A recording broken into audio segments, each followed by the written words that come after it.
welcome to the Pulp Culture Podcast, your weekly dose of all things pop culture. I'm Nath. I'm MJ. And PSA warning, my hat says it all. Yeah, pretty much sums it up. For those of you who are listening, I'm wearing a hat that has a bear on it, which says unbearable. So I wore that specifically just for you, MJ. So you got a dad joke hat. What do your kids think of that one? They love it. They love it. They wouldn't expect anything less. Wow, that's true. That's very true. Yes, very much so. But welcome to the show. What's been happening? There's a lot happening. Everything and nothing, which is everything that we would expect from pop culture. Okay. That's cryptic, but I like it. Yeah, absolutely. We have another great show for you with a lot to offer, and a special guest shortly. But first and foremost, let's get into the zest.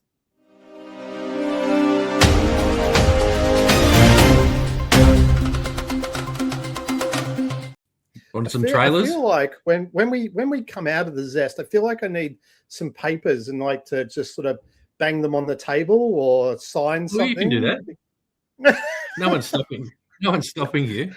Maybe next week. I'll have some props. Yeah. All right. I'm going to do this. I'm going to whip my glasses off. Oh yes, very dramatic. I like it. Very, very dramatic. There's something Cronkite about it. Yeah, absolutely. Trailers, right, Mr. Trailers. We'll workshop that. Yes, trailers. There's a few. Okay. Let's start with perhaps the June 3 trailer. Interesting. I know it was about a week. It was about a week ago. I think it was just after we recorded last. Yeah. Yep. Yes, it was. Have you seen it? Yes, I have seen it, and I felt like I needed to see number 2 again. I feel like I need to see number 2 for the first time because I still haven't caught up. But yes, you're like, who's this person, and what's going on here, and why has that happened? And exactly, yes. Right. Okay. No, I've got to do a rewatch of the first one and watch the second one, but I'm determined to do it before the third one comes out. Yeah, fantastic. Yeah, it looks great. I mean, production value is amazing.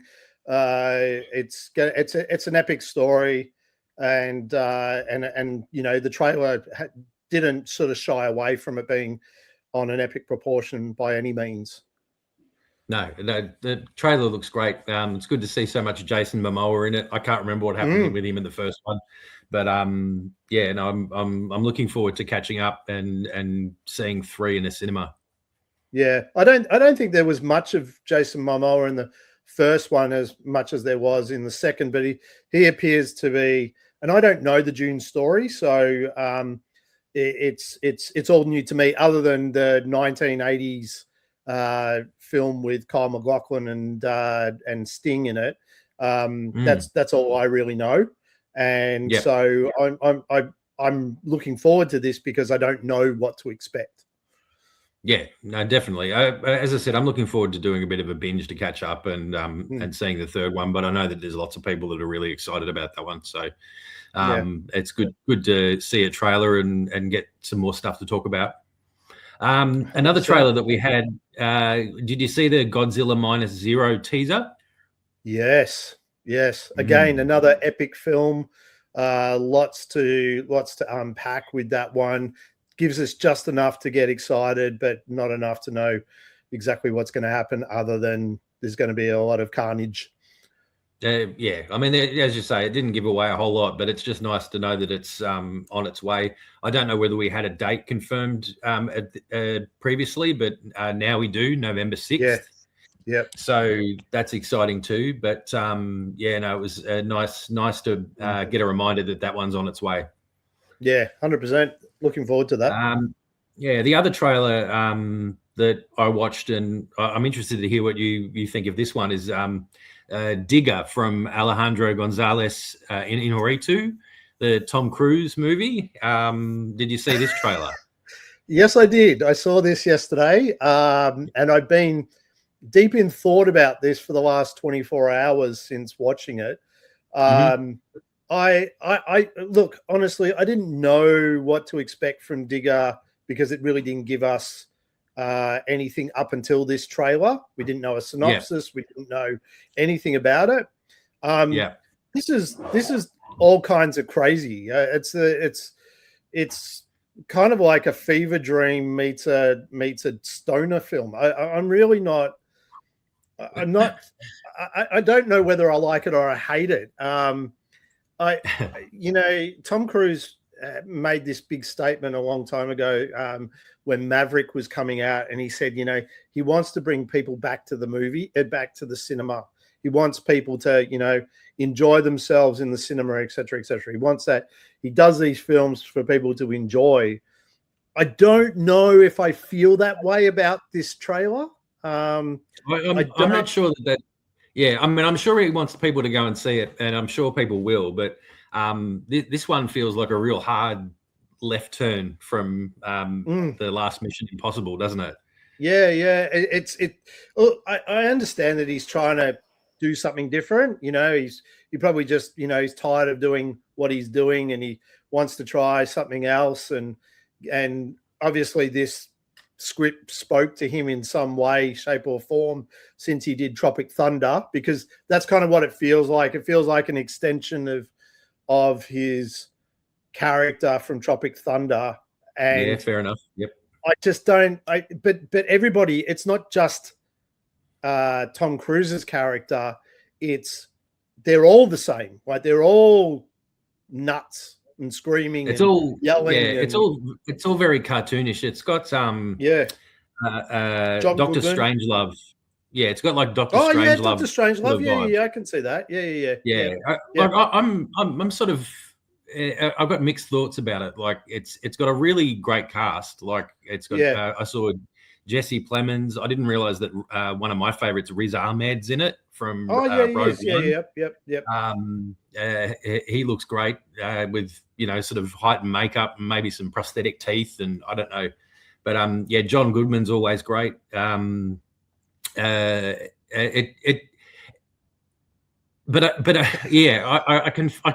confess, like having watched the trailer, it didn't get me hyped to see the film. I was talking to a 17-year-old about it this afternoon, and he sort of said he trusts in the director, and he makes a fair point. Like the director is, he's got a track record of making really fantastic movies. Who's the director? Who's the director? What's he done? It's Alejandro Gonzalez Inarritu, who did the Revenant. Yep. And also, I can't remember what his most recent one was. The Revenant, I mean, everybody remembers the bear scene from The Revenant. So, well, this certainly looks very different. But he didn't do one. Oh no, that was somebody else. You know what it reminded me of? It felt a little bit like was it One Day After Another? Yes, yeah, and I have to confess, I still haven't seen that movie. Yeah, right. And partly it's because of I don't know, this trailer sort of makes me not want to spend time with these people. No, how many of those shows have you watched and you're like, I don't relate to any of these people. I don't like being around these people, so I'm not enjoying the film. Yeah, and I think you're right. I wonder whether that's going to be the same in this case. Yeah, I don't know what it is. Like I've only watched the trailer once, but I just have real mixed emotions about it. Like it looks wacky and it looks great, and all of the characters look delightfully cartoonish, and we all enjoyed Tom Cruise in Tropic Thunder, and he was a gross character in that. I just don't know how I feel about spending 2 hours with him. But this, you know what I like I said, I've been thinking about this for a while, and I think this feels like, to me, like a Wes Anderson film on acid. Yeah, a little bit. Inarritu, like we've just been looking it up. Like, yeah, we've just had a look, and Birdman, Babel, yeah, The Revenant, as I mentioned. You know, Inarritu is like a 4-time Oscar winner, so he knows what he's doing when it comes to cinema. But he certainly does make. It kind of reminds me of Kubrick, like in terms of the choices and also the different genres and that sort of thing. Experimental, gives something a crack, and yeah.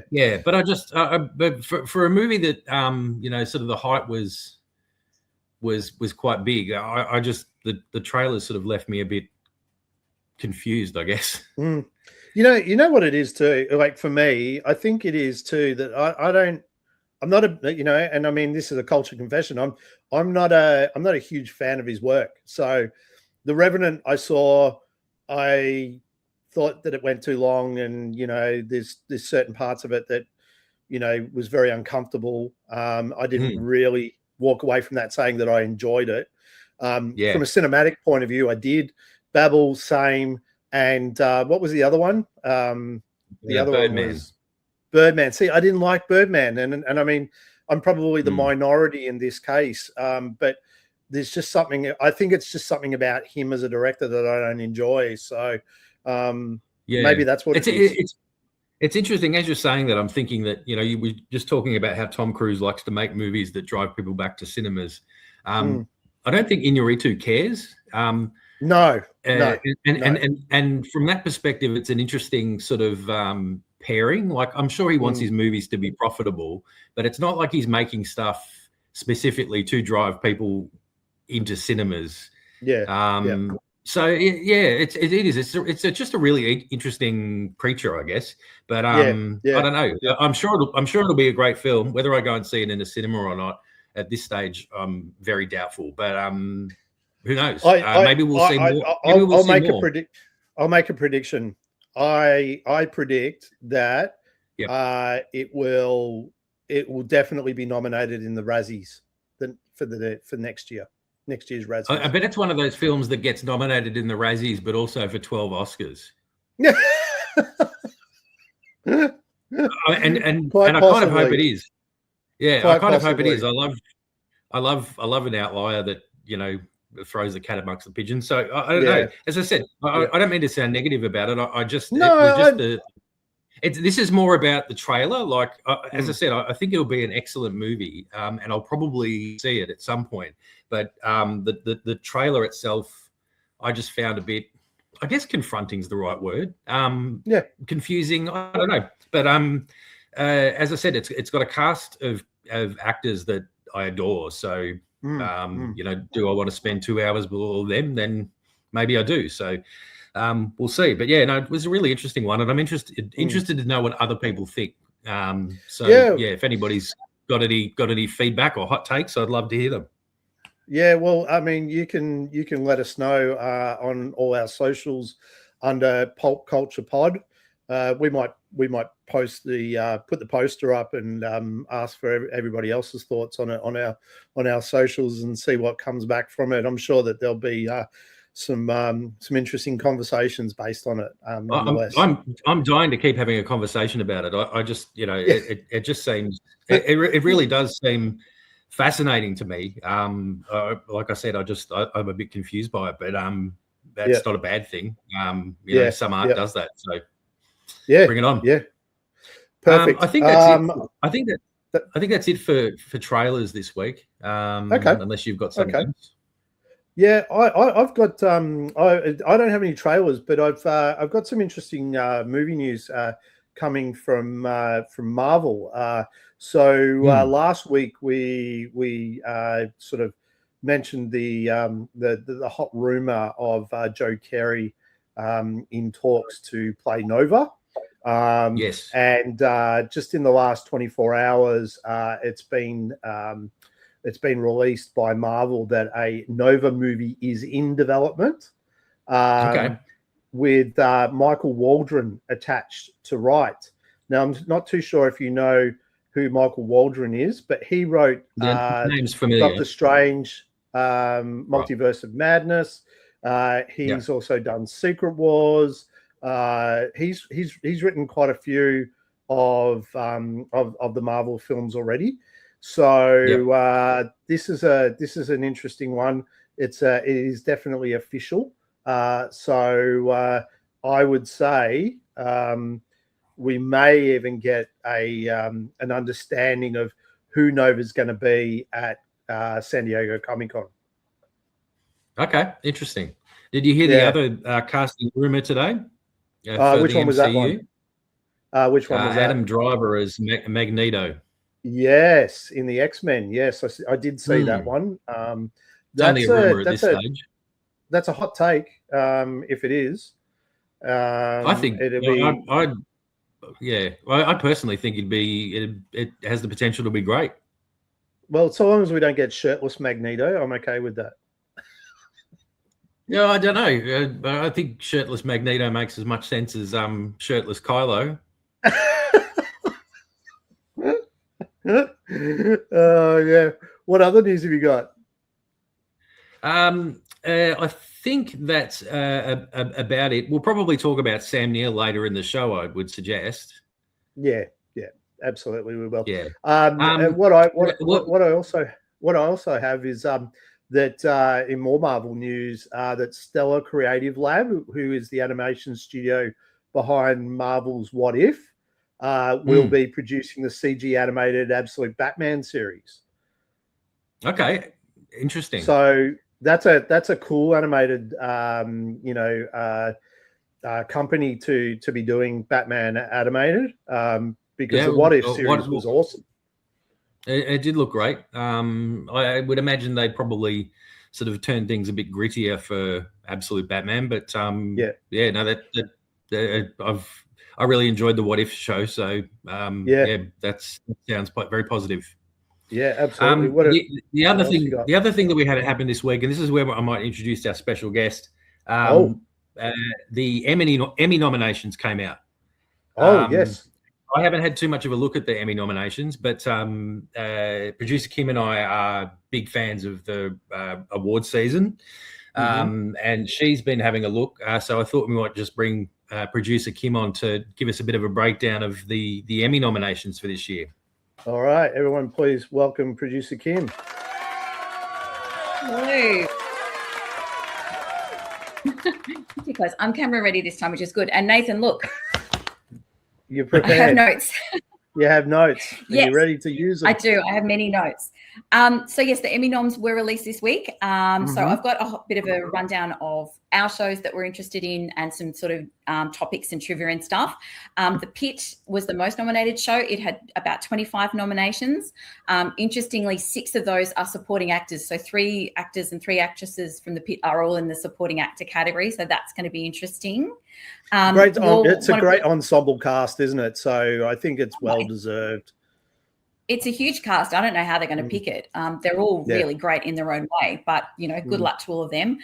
One of your favourites, Nath, Widow's Bay, has got 19 nominations. So that's amazing for a brand new show. I know. Nice. So Matthew Rhys has been nominated for main actor.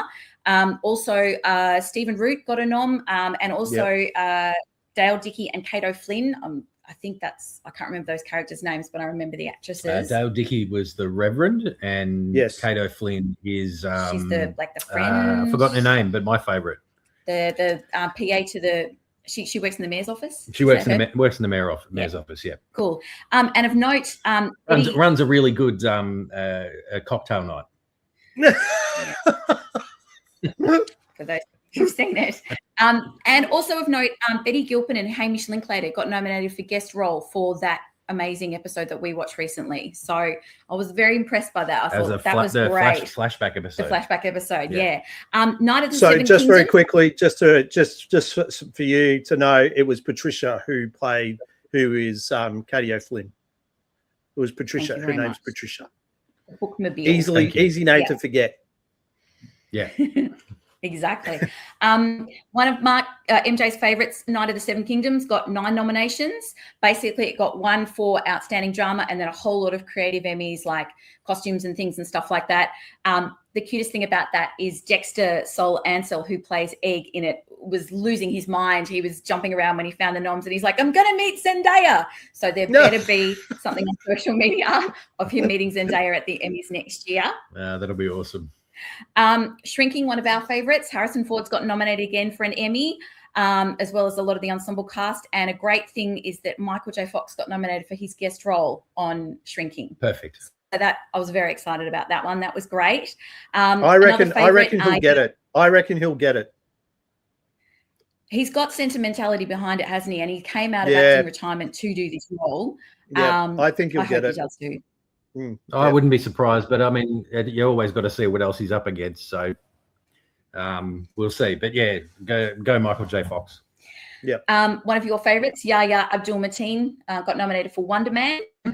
Jason Bateman, one of our faves, got nominated for 4 nominations for a combination of Black Rabbit, which I think he was producing, as well as DTF St. Louis. Yep. The Muppet Show got nominated, so very excited about that. Hopefully that'll. How many noms was it? Was it like 6 or something? Oh, it was just the one, was one it? Main one. There's one main one, but yeah. there's a whole lot of other sort of niche ones as well. So I think it did get nominated for others. But yeah, the main one was it got nominated for pre-recorded outstanding variety show, which pits it up against Taylor Swift and Wicked. And I would watch, like, they can all just take it 3 ways. I'm happy for all 3 of those to share. That would be great. Yeah. Well, it'll be interesting to see whether, because it's got a nomination now, it'll be interesting to see whether the Muppets gets picked up I would hope so. Yeah. I think that's what they're waiting for. I'm not sure. But yeah, there's so much goodwill around it. I think we're just waiting for them to announce it, really. Yeah, absolutely. Who knows? Couple of other things to note. Rob Reiner got a posthumous nomination for his guest role on The Bear. So I think he and Michael J. Fox might be in the same category. So that's going to be a tough one. He was very good too.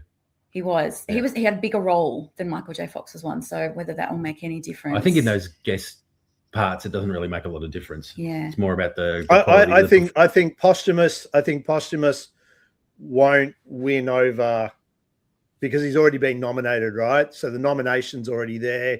It's a goodwill gesture. I still think that Michael J. Fox will probably be the winner over that one.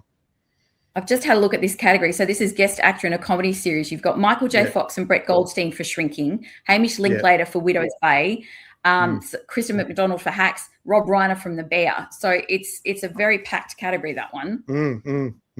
So we will see. David Attenborough became the oldest Emmy-nominated person ever, being 100. I think he beat the person before that was like 99 and 11 months. So that was go, David. That person is entitled to feel a bit hard done by, I think. Yeah. I know. I think he got nominated for 2, actually, David Attenborough, which was great. And the other one that I just wanted to flag was that South Park managed to get Paramount Plus's only Emmy nomination. So they actually got nominated for 2 Emmys for the episode Sermon on the Mount, which is ironically the episode in which they took the piss out of Paramount because of their concessions to the Trump administrations after it was acquired by Skydance. So I was like, oh, there's a nice little bit of karma there. What is going on there? That's so bizarre. Good times for Paramount Plus. Yeah. So that was good. So that's all my Emmys news. Wonderful. Awesome. While I've got you here, can I add one more bit of Zest news? Sure. Yeah. Late breaking news. Producer Mandy's going to be very happy about this. Bridgerton season 5 is in production. Oh, it's in production. Okay. It's in production. That's as much as we know. I saw it on my Facebook while I was scrolling beforehand. So that's as much as that one. Is there a name for Bridgerton fans? Like, are you called Bridges or Bridgies? Not that I'm aware of. Not that I would call myself one. Tunners? Check with producer Mandy. Yeah, I'll have to ask her and see if there's a name, an official name for Bridgerton fans. Let us know. We'll call them Bridgies for now. Very nice.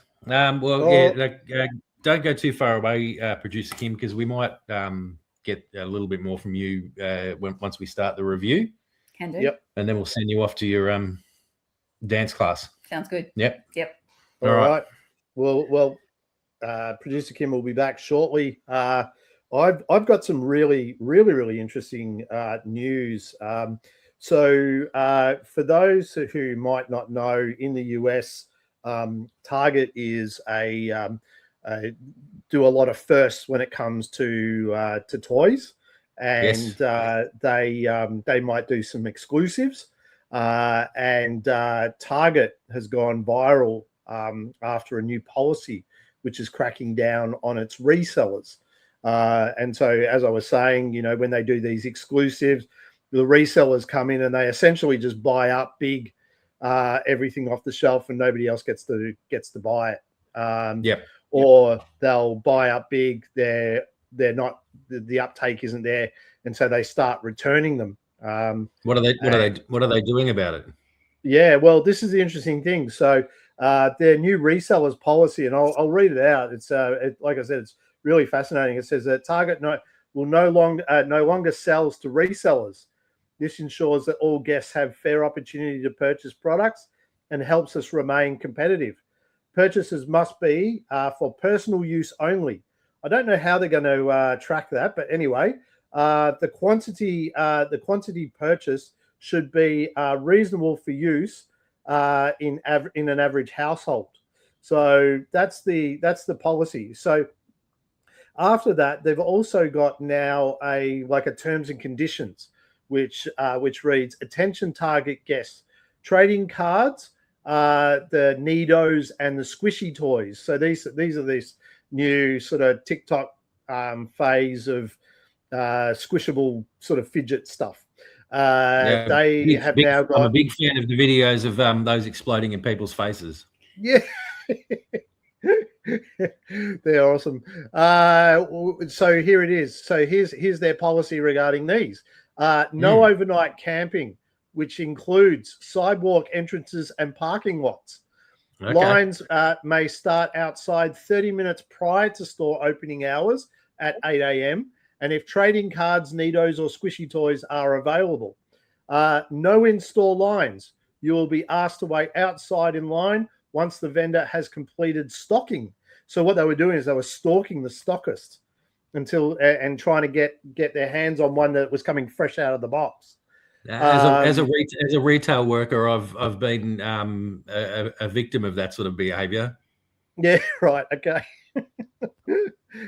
I must admit, in the past, when I've been in a store and I'm looking for, say, He-Man figures, I will see the cage and it will have the Hasbro logo on it with He-Man written on it, and I will open the box to see which ones are inside. That's for sure. Yeah, no, I've had a few stalkers in my day back when I was selling Harry Potter books. When they were being launched, right? And in another time for toilet paper during COVID. Oh, COVID, yeah. The crazy time. Wanted to make sure we weren't hoarding for ourselves. The last rule that they have is that trespassers will be given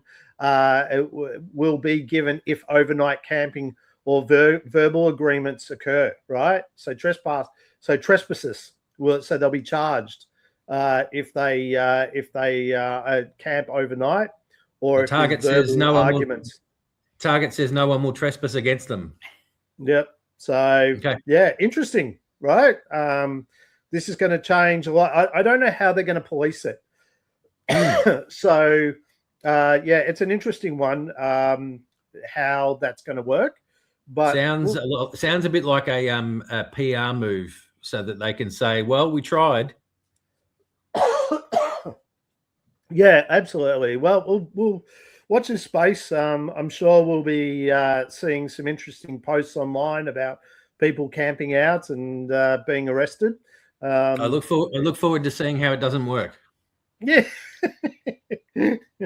Well, I mean, look, it is in a way. I mean, it is good for the normal consumer who wants to purchase these items. And it is a little unfair that they are coming in and buying up big and then selling them for a higher price because the demand is there. Yeah, totally. but at the same time, too, I'm just trying to work out how they're going to police it. That's all. I think if they really wanted to do something, they just keep it simple and say one per customer. Yeah. It sounds a little bit too complicated and like there's too much wiggle room. But as I say, we'll keep an eye on it and see how it works or doesn't. Yeah, for sure. A really interesting rumor that's flying around at the moment, and obviously it would be making comic shops really, really nervous based on what's happened with Diamond, in the past, is that this hot rumor, it's been reported by two different sources, as well as Rob Liefeld getting in on the act as well, and saying that he believes it's 100% true, is that both Marvel and DC are in the process of not doing any more physical media as of 2030 is the set date for them. Now that everyone, don't worry, don't flip cars and start burning effigies and all the rest of it. It's not as dramatic as it sounds. It's more along the lines that at this stage, it appears that Disney is less interested in publishing and is looking to license out Marvel Comics rather than produce it in-house. And I believe that Warner's is exactly the same, in the same camp. So what this really means at this stage is that they won't be publishing the comics, and they're essentially going to continue producing them, but they're going to go for an outside source. They're going to outsource it to a publisher to do it. So like Random House or Penguin or whoever it may be. So it sounds a bit like it's not going to make much difference to people actually buying the things. I don't think so. I mean, as a comic shop, I would probably be a little bit nervous based on this, decision and what this kind of looks like for the for them, because I mean it's been a difficult period for them when Diamond sort of went bust, and you have Luna and you have a couple of different sort of DCs that are doing this now, right? So yeah, look, I don't know, what's your thoughts on this? I think it's just a wait and see type situation. As I said, it kind of sounds a bit like an in-house thing that possibly is not going to have too much impact on consumers, but yeah, time will tell. Yeah. I'd like to see more detail, I guess. Yeah, I don't think, like I said, it's come from two different sources. Rob Liefeld's, like I said, has got in on his podcast Robservations, and said that he believes it to be 100% true. So and I must admit, look, he is a bit of a windbag, but he's not wrong in a lot of the things that he says. So when it comes to this sort of stuff, so like you say, wait and see. But yeah, it's a pretty it's a viral rumor at the moment about what this kind of looks like going forward. And I mean, 2030 is not far away. That's only 3.5 years. So be interesting to see. Rob Liefeld likes to make trouble. So look, like I said, he's a windbag, he's a troublemaker, but at the same time too, I mean, he's been in the industry for a long time, and he would have quite a number of people close to that source, and I don't think he'd want to be sued if it was incorrect. No. I'm gonna wait for another source. What about me? I'm a good source. You're quoting him though. So I'm the secret source. It's the same source. It's just a different layer of source. It's just watered down. Exactly. Well, that's everything for the Zest. Is that everything for you with the Zest? Yeah, that's everything for me. Absolutely. All right. Why don't we get into? Should we get into the review? Let's get into the review. All right.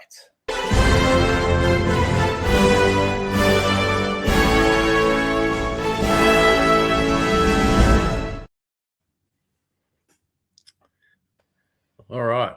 Feels like the award ceremony, doesn't it? It does. It's way too grand for us.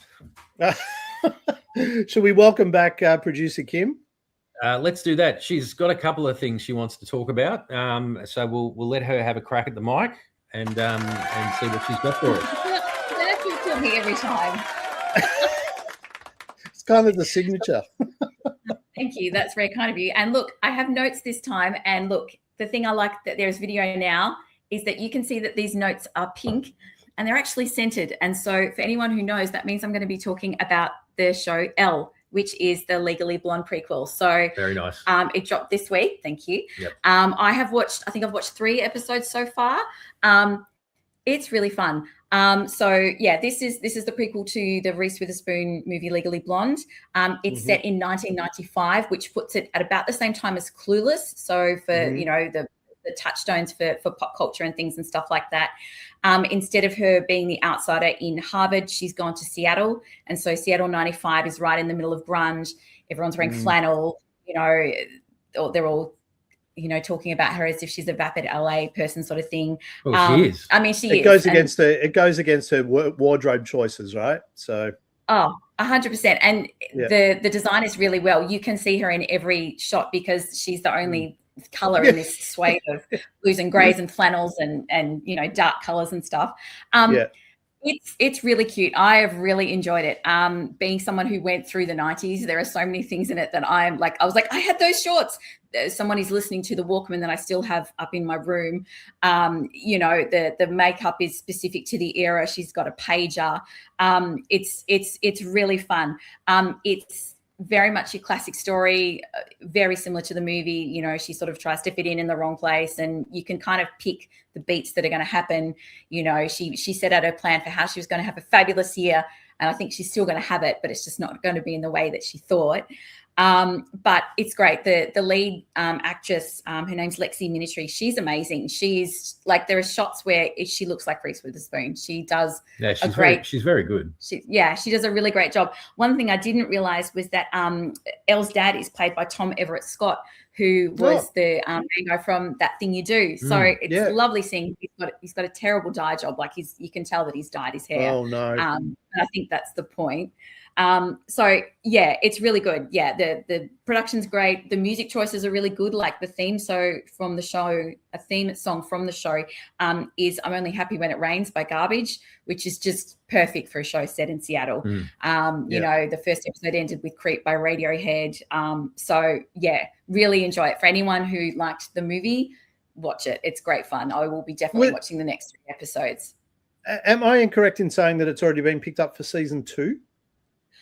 You might be correct. I did not research that. I'm pretty sure I saw that this week, that it had been picked up for season 2 already, based on how well it had rated for the pilot. Yeah, I hope that's true, because it is. It's from what I've seen, it's really fun. Yeah. Well, I guess at the moment in the show, I'm assuming it's going to be set through her junior year. So whether she goes back to LA at some point, they'll have to figure out what to do for season 2. Maybe they'll go somewhere else. She could go to a southern states like Texas or somewhere like that, where she'd be sticking out for something else. There are many places where LA is seen as not the greatest place to be, or to be from, so to speak. So I just did a quick check, and it's definitely been picked up for a season 2. So it's an official. So you heard it here first. Well done. Thank you, Nath. I appreciate that. Breaking news. Right. So that was the show. News. That was one of the shows I watched this week, and I'll bring you back in so we can kind of have a sideways conversation here. The other one that we watched, Nathan, I'm interested to see if you watched, was the Little House on the Prairie reboot. No, so that is that'll probably be the weekend for us. I haven't watched it yet. I have shown producer Mandy the trailer, and she's definitely she said, "Color me interested." So that's a good thing. But I would say that'll be a weekend edition. What's your thoughts on it so far? Well, MJ actually watched the first episode with me, which I was curious about, and then I got in trouble because I started watching the second one without him.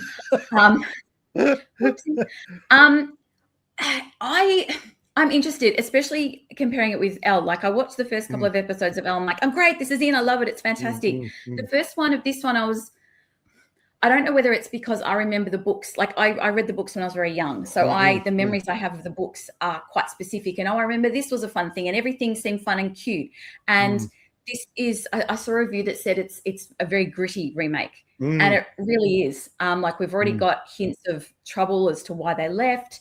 There's a lot of people with trauma and backstories and so on and so forth. So yeah, it's not as fun as I remember. That doesn't mean that I'm not enjoying it. I'm not desperate to watch the next episode yet. Interesting. I really enjoyed the first episode. I never really watched the old show. I've never read any of the books, so I'm not beholden to those. I think it's necessarily gritty. I think that this show is a difficult one to make in this day and age without trying to ground it in reality.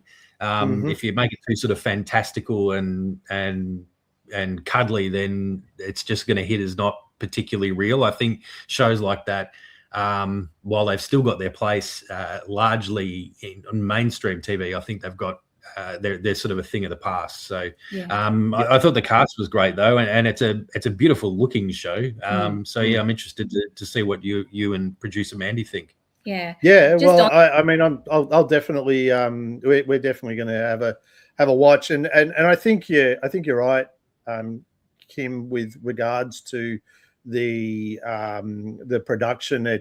The trailer definitely went very heavy on it being more sort of a stylized and more realistic period, rather than sort of the sweetness and light of what we saw in the TV series, which I believe was closer to the book. So this felt like, to me, without watching it so far, the trailer sort of reminded me a bit like True Grit. Yeah, that's actually a really good analogy of it. It's interesting because the show was dropping, there was a lot of articles about it, and I didn't realize that apparently it's become the next battleground in America because people are going, you can't make my show woke, because they've got a Black doctor, which was apparently someone straight from the books. They're talking a lot more about the Indigenous rights. Like, we've already met an Indigenous family, and there's discussion of, land rights and all those types of things. So yeah, it's going to be very interesting to see what people. Yeah, you've got people who read the books, you've got people who watch the TV show, and seeing what they are all going to think about this reboot. It's impossible to leave out themes like that, though, and it's frankly would be irresponsible of them to do so. There'd be controversy if they weren't discussing those things. So, if people want to call that woke, then that's their problem. But well, it's interesting, right? Because it's a Netflix production.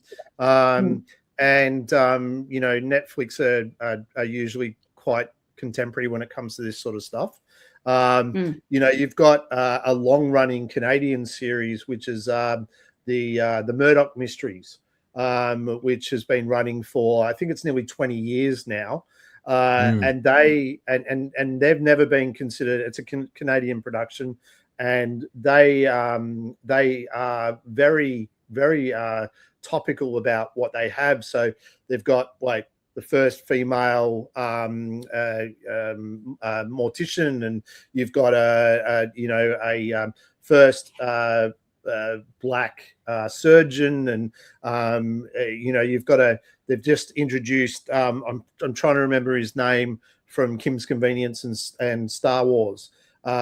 He has been introduced as the new captain or sergeant of which he's obviously of Asian descent. So back in the early 1900s in Canada, these things were occurring, but we don't necessarily understand or see that from history, and so we instantly can portray it as woke when it might not necessarily be the case.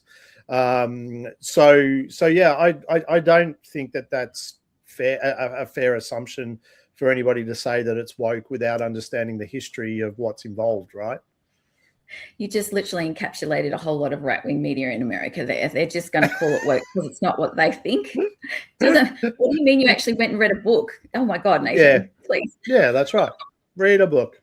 Read a book. We'll put that on a T-shirt. Hey, MJ? That can be my T-shirt.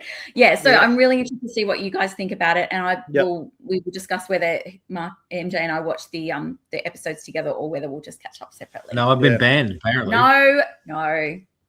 So while I've got you, producer Kim, this is an interesting one, and I was going to bring it up in the zest. I wanted to get both of your takes on this. So it's come out this week that Netflix is their retention rate on series is dropping. So when it comes to a first season, like say a Stranger Things, it gets picked up for a second season, but then the retention for that is at about 75% of the original uptake, which was at 100. And then the third season comes out and it's down to 50. Fourth season comes out, it's down to 25. And by the fifth season, it's pretty much null and void. And so there's one thing that has been brought to my attention, which is that part of that reason is that they're not producing them quick enough. So say, for instance, like Bridgerton, where it's nearly every 2 years, right? And so this has got to do with their metrics and how they make those judgments on whether they're going to greenlight them. They wait until the series is completely completed, and then that has to be 4 weeks of viewing before they make a decision on whether they're going to greenlight another series. And as we know, production takes a long time to do, scheduling, et cetera, et cetera. And by the time that it comes on, it's about 2 years. So what Netflix are looking to do is have 2 new models where they are talking about possibly doing like HBO Max, like Paramount Plus are doing, which is the weekly episodes, releasing weekly episodes. So by 4 weeks, they're only 4 episodes in, but their metrics are already showing that it's ready, that it's a good show, and they can greenlight a show before it's finished. And if it's like 8 weeks and it's only going to take a year for the next series to roll around. The other one that they're considering, which is to create more buzz, is going back to a live showing, and then it will so they'll show it live on a certain night, like we used to do with old TV, and then you won't be able to watch it until the rest of the series is done, and then you can binge it, which gives them an interesting metrics again. So they're trialing. They look like they're going to be trialing these 2 in certain states in the US. What's your take on those 2? Yeah, it's interesting. I did see a lot of this discussion on Twitter this week, and as you said, it's the time between the seasons. The fact that we used to get 10 or 15, now you're lucky if you get 8, and it just takes so long. It's difficult. Like, it swings and roundabouts. Like when Netflix came out, we were all so enthused about being able to binge, and it's like we could watch it all in a weekend, and wasn't that great? And then people realized that the binge model wasn't necessarily the best way to do it, and then so you've got HBO and Prime and stuff bringing things out weekly. It's the unanswerable question. It's like how do you predict something that's going to go well? How do you not? How do you keep fans interested? It's the same sort of thing. It's how do you predict what people are going to like just because you've got the stars or a well-known property? There are so many shows, like Stranger Things was a sleeper hit, and by the end, everyone wanted to watch it, and it was huge. But I remember that first season, it took a long while for people to get interested and involved. And if they had been doing it watching it as it dropped week to week, it might not have got that buzz and it might not have gone further. And then again with Bridgerton, where it's going to keep going, it's like, well, I'll keep watching this because they've still got 3 more books to go, sort of thing. So I don't know. We discuss this a lot, that there's just too much good TV. And so you've got to be quite judicious with what you watch. And so you pick the ones that you really want to watch at the time. Other ones you're like, well, we'll catch up with that eventually. And then does that mean that the show that you get to a year later is not going to get another second season? It's really difficult. I'm glad I'm not a TV executive. Yeah. What about you, MJ? I'm not sure, to be honest. It all sounds very confusing to me. I guess we'll just have to wait and see and see what they throw at us. Yeah, look, it's interesting because I mean Netflix has always been considered the powerhouse when it comes to this. I mean they started essentially the streaming era for us, and so they want to be continue to be seen as the leader. But I don't think that they're considered the leader right now, and I think that it goes back. I mean, I liken this, and I mean, tell me what your thoughts on this is. That if you remember when Apple first came out with their phones, they were essentially, good phones, quality phones. Everything was good, and then as popularity came in, we had different companies who were producing phones that were far more superior to an Apple phone when it came to features and benefits, etc. And so Apple started releasing all these phones so that they could be first to market, but the quality wasn't there. And so I'm starting to think that Netflix is kind of in that same boat where it's quantity over quality. And so as a viewer, I'm looking at the lineup that Netflix has got, and I might only be watching 1 or 2, shows. Whereas you look at, say, Apple TV, which we talk about and we have a lot of love for, is majority of the shows on Apple TV, we're watching those on a weekly basis because it's quantity over it's a quality over the quantity. They don't have a huge lineup, but the lineup that they have is all stellar and A class. Yeah.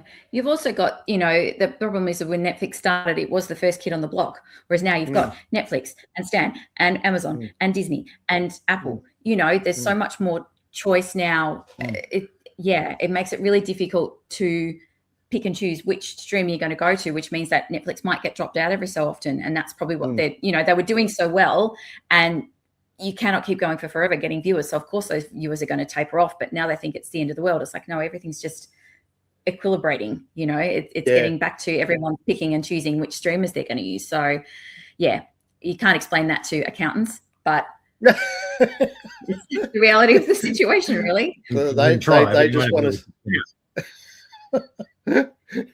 you can, but they won't believe you. Correct. No.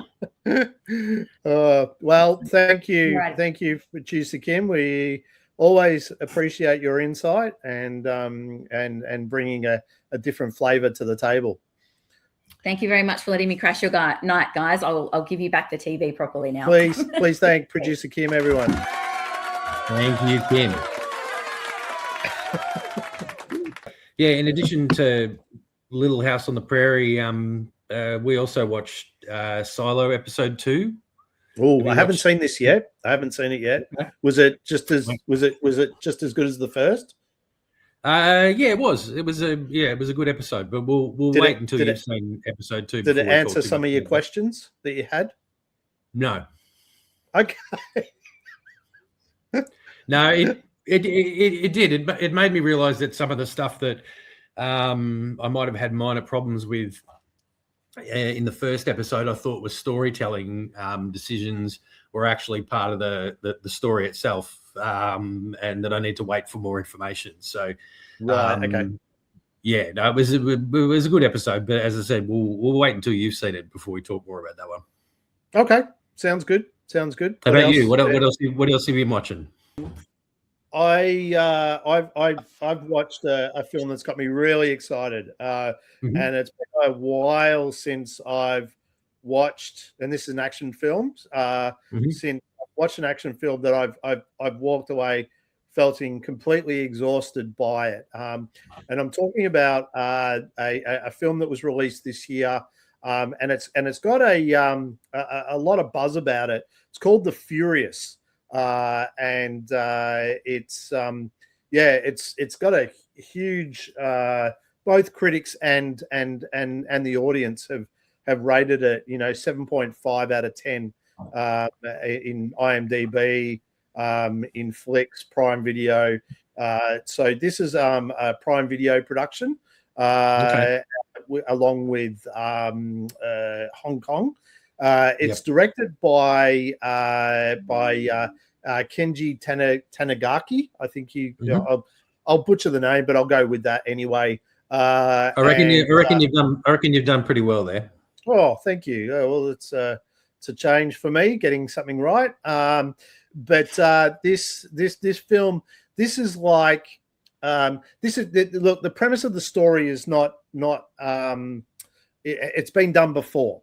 This is just a different spin on the Taken genre, where we have a father whose child is taken for trafficking, and he is on a mission to get her back.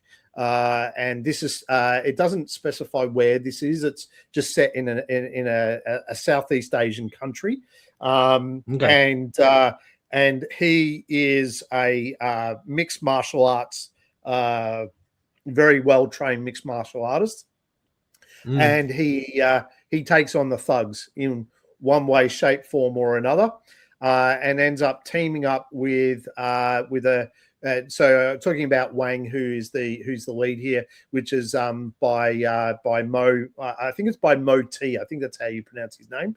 And he teams up with Navan, who is who the actor is Joe Taslim. Now, Joe Taslim, for those that have watched The Raid, I know you haven't watched it, MJ, but he was actually in The Raid, and so if you're a fan of The Raid, then you'll know his work. He was also in Mortal Kombat. He was in the Mortal Kombat films, so he's been around the block, and he's an amazing martial artist in his own right as well. And so these two team up because one's looking for his daughter, the other one's looking for his wife, and they take on the bad guys. And it is non-stop action. I kid you not. It's like The Raid meets John Wick, and it's just crazy fun. The action is cringeworthy but amazing. The stunt coordination is off the charts. It feels like Jackie Chan's got involved somewhere along the line too, based on some of the acrobatics and coordination. But like I said, this is not a new story. This is an old story, sort of retold in from a different perspective. But like I said, I was thrilled from the moment it started to the moment it ended, and I felt completely exhausted, but loved every moment of it and looking forward to watching it again. Where did you watch this one? Yeah, so this is should I be maybe matey, raise the rapid pirate nonsense flag. You've done it again. That is not how the pirate flag is meant to be used. Oh. You got to raise it. You got to raise it in advance. You got to raise it as you're attacking, not afterwards. I'm not a pirate. I don't know. You're getting me all excited to watch this movie, and I can't watch it. You trust me, it's exhausting. It really is exhausting. But no. Don't change the subject. You've misused the VPN flag. Well, I'll remember for next time. All right. What's the point of me knowing how exhausting it is if I can't watch the damn thing? Well, I'll okay. I'll we'll find out when it's going to be released in Australia. Absolute then, shocker. What's that? It's an absolute shocker. All of that effort with me coming up with that wordplay, and then you coming up with that graphic, and it means nothing. No.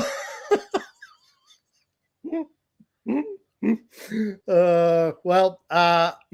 doesn't look like. Your pirate lawyers will be hearing from my pirate lawyers. Let's just say that much.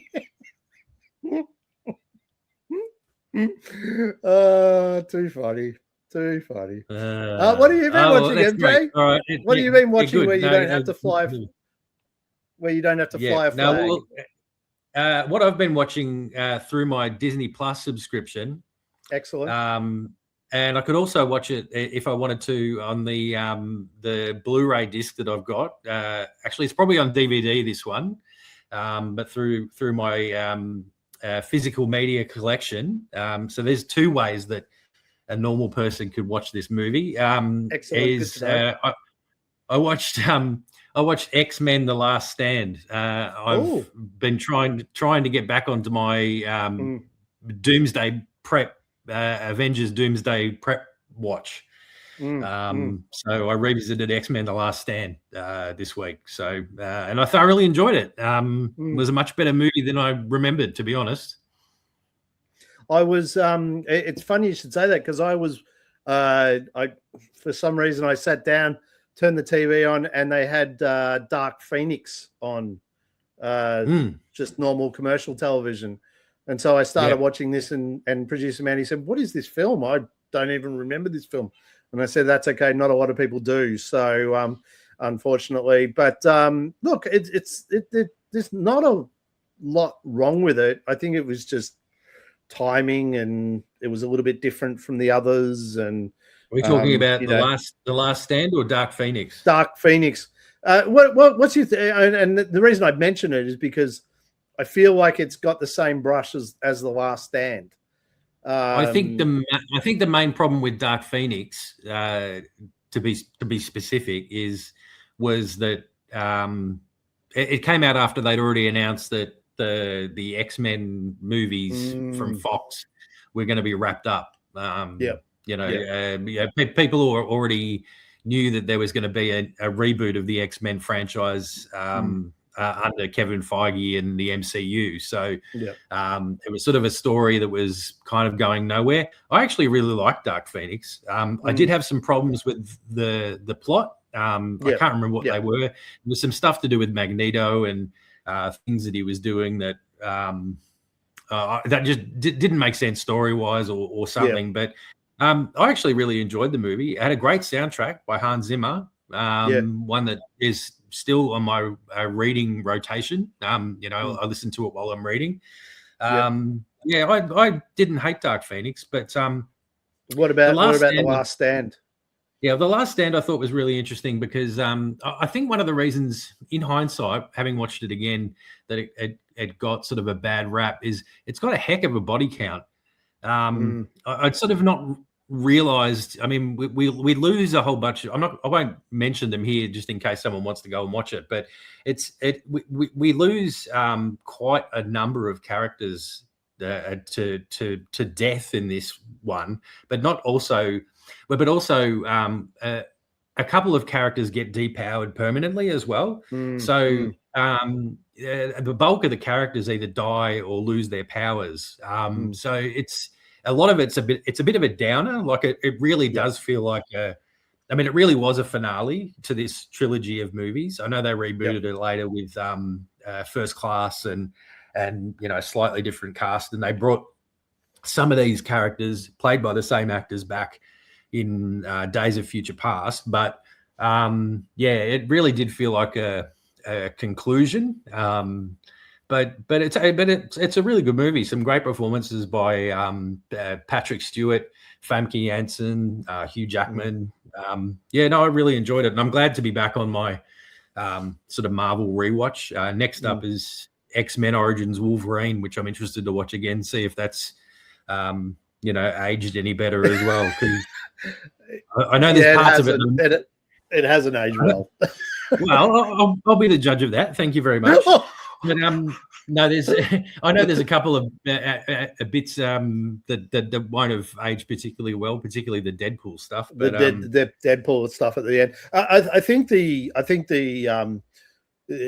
some of these films, the special effects was before its time, and I felt I feel like Wolverine wasn't necessarily. So when you watch it, I don't feel that the visual effects have aged very well. So perhaps they didn't spend the money that they should have if they were going to achieve the standard they wanted. Yeah, exactly. Okay. So, well, I mean, I'm interested. I'm gonna try and watch it this week. So yeah, cool. Stay tuned. Yeah, cool. That's great. While we're talking about X-Men, did you catch episode 4? You've got me on edge now because I don't. I'm waiting for you to keep discussing something that I can't watch again. Episode 4 of X-Men 97. Oh right, yeah, no, I can watch that one. Yes, I did see episode 4 of X-Men 97. How about you? So this is Rise of Apocalypse Part 2. Yes. I tell you what, like, I don't know, Professor X, he's really bothering me. He's such a wuss.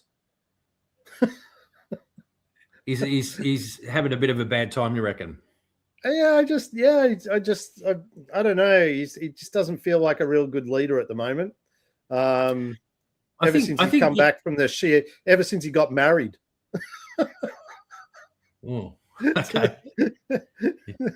I'll let you become the ruler of the CIA empire. Yeah, no, I'm not going to chase that one down. I think it's safe to say that at this point of the story, Professor X is going through a lot. Like there's a lot of pressure on the guy. His plans are not going according to plan, and so I think he's entitled to be a bit down. But I really enjoyed episode 4. I thought it was great. I thought it was better than 3. I felt 3 was kind of a bit of a dip. 3 was a bit of a reset after the high of episode 2, and so I think that's okay. Episode 4, I thought it was a real slow burn. Like I wasn't quite sure where it was going, and then right at the end, no spoilers, but it sort of kicks you in the face. And I thought it really built to a really satisfying finale. So, X-Men 97, it's not disappointing, that's for sure. I'm interested to see what 5 looks like, picking up the pieces, what it looks like for Rogue, how she's going to deal with this, sort of reveal at the end. I don't know where, Charles Xavier is going to go after this either, whether he's going to become more, withdrawn and self-absorbed. I'm not too sure, but at the moment he's not my favorite character. No, that's fair. I mean, he goes through patches of that, doesn't he? And it's the same in the comics. What's the expression? Heavy is the crown. Head that wears heavy the is crown. the head that wears the crown. Yep. It's a difficult job. He's got leading an entire, or attempting to lead an entire species of people into an uncertain future. So, he's not always going to make all the right moves, and he certainly doesn't. But I've thought that throughout these first 4 episodes, there's been a number of X-Men that have made some curious decisions. I couldn't believe some of the stuff Scott and Jean were doing. I think they're all just sort of cracking under the pressure at the moment, but it makes for good television. Yeah, well, I mean, we saw Rogue make that decision when it came to pushing someone off a building, right? Where she was prepared to, she literally went off the edge. So I think you're right. I think that's one of the things about the X-Men is the X-Men are heroes, yes, but they're also people under a lot of pressure and being persecuted. They're under a lot of pressure that they perhaps shouldn't be at the hands of hateful humans and hateful mutants, and they're being torn one way and the other. So I think that people in those sorts of situations, they're not always going to make the right decisions. And as I said, I think it makes for a really, I think that's one of the appeals of the X-Men stories, is that their decisions and their reactions are all too human. Yep. Look, I totally agree with you. Just looking forward to 5 and seeing where that sort of picks up and where it goes next. Bring it on. I'm interested to see how they perhaps do justice or don't to all of these characters that we've got now. I have faith that they will. It's just they've got a lot of characters in play now. So it's going to be really interesting to see who gets time and who doesn't in these remaining episodes, because I don't know how many episodes is it? Is it 9 or 10? I think it might be 9. I think it's a 10 episode. Yeah, I think we're getting 10 episodes. I mean, even if it's 10, we're almost halfway through. There's a lot of balls in the air. I'm fascinated to see which characters we get to spend time with, and I guess which ones we don't, and which ones we can probably look forward to spending time with in season 3 and beyond. So, I'm loving the ride. Yeah, the only other thing that I wanted to mention that I've watched this week is... Arr, matey, raise the rapid pirate nonsense flag. Is that how I do it? Is that how I do it? Mid-sentence. Oh, okay. Well, I was just raising the flag, so you knew. Yeah, fair enough. Yeah, no. It is a pirate attack. I've got to expect some sort of a shock. Yeah, go on. I have watched the 5th episode of My Adventures with Superman. Yes. It's going strong. Good story. Great action. Good. Everybody's doing a great job. See how much happier I am now that you've warned me? Interestingly enough, I've reached out to ABC, have had no confirmation as of yet. But I also reached out to HBO Max, and they said they just said that they said thank you for reaching out to us regarding the availability of My Adventures with Superman Season 3 on HBO Max Australia. At this time, we do not have any confirmed information regarding its release. I've noticed your interest and will be sharing this feedback with our relevant team. In the meantime, I encourage you to follow our official HBO Max social channels for any future updates or announcements relating to the content releases. So there you go. Thank you, HBO Max. We appreciate you at least getting back to us. It doesn't help you. None of that is helpful. Well, following their social accounts is how I got excited in the first place. Well, they should be specifying follow their local social accounts. Follow the AUNZ ones, which fair enough. But I mean, that's not the way that social media works, is it? No, it's not. So anyway, I love you, HBO Max, but sorry, that's not helpful. Yeah, well, I'll maybe I'll try and help you with a VPN, and then you can watch it through your HBO Max USA, and then we can have talk about something. We'll see, won't we? Maybe I'll join the pirate life. Well, that's it for the review. Maybe we'll have a quick break, and we'll be right back. The Transformers,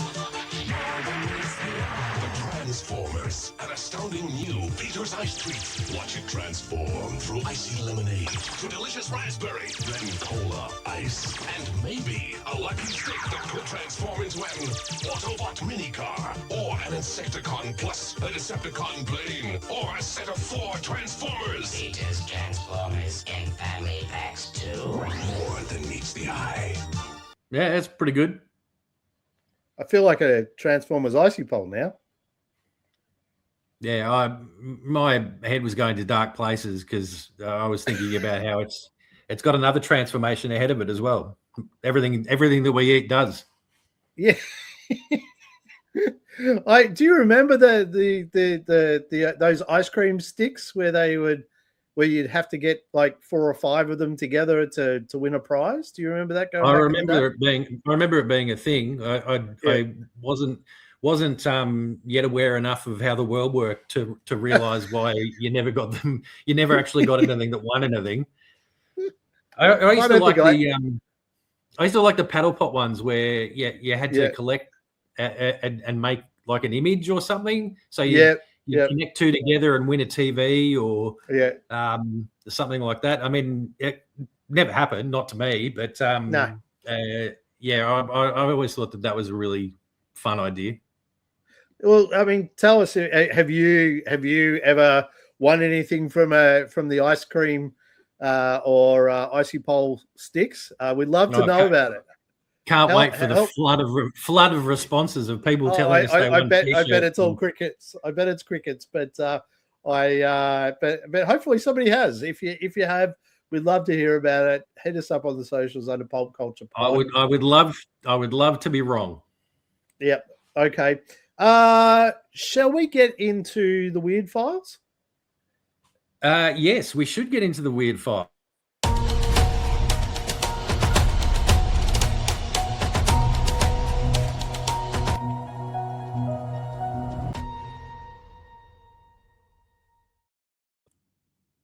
Now, just to break with tradition, I'm not bringing you the weird files this week.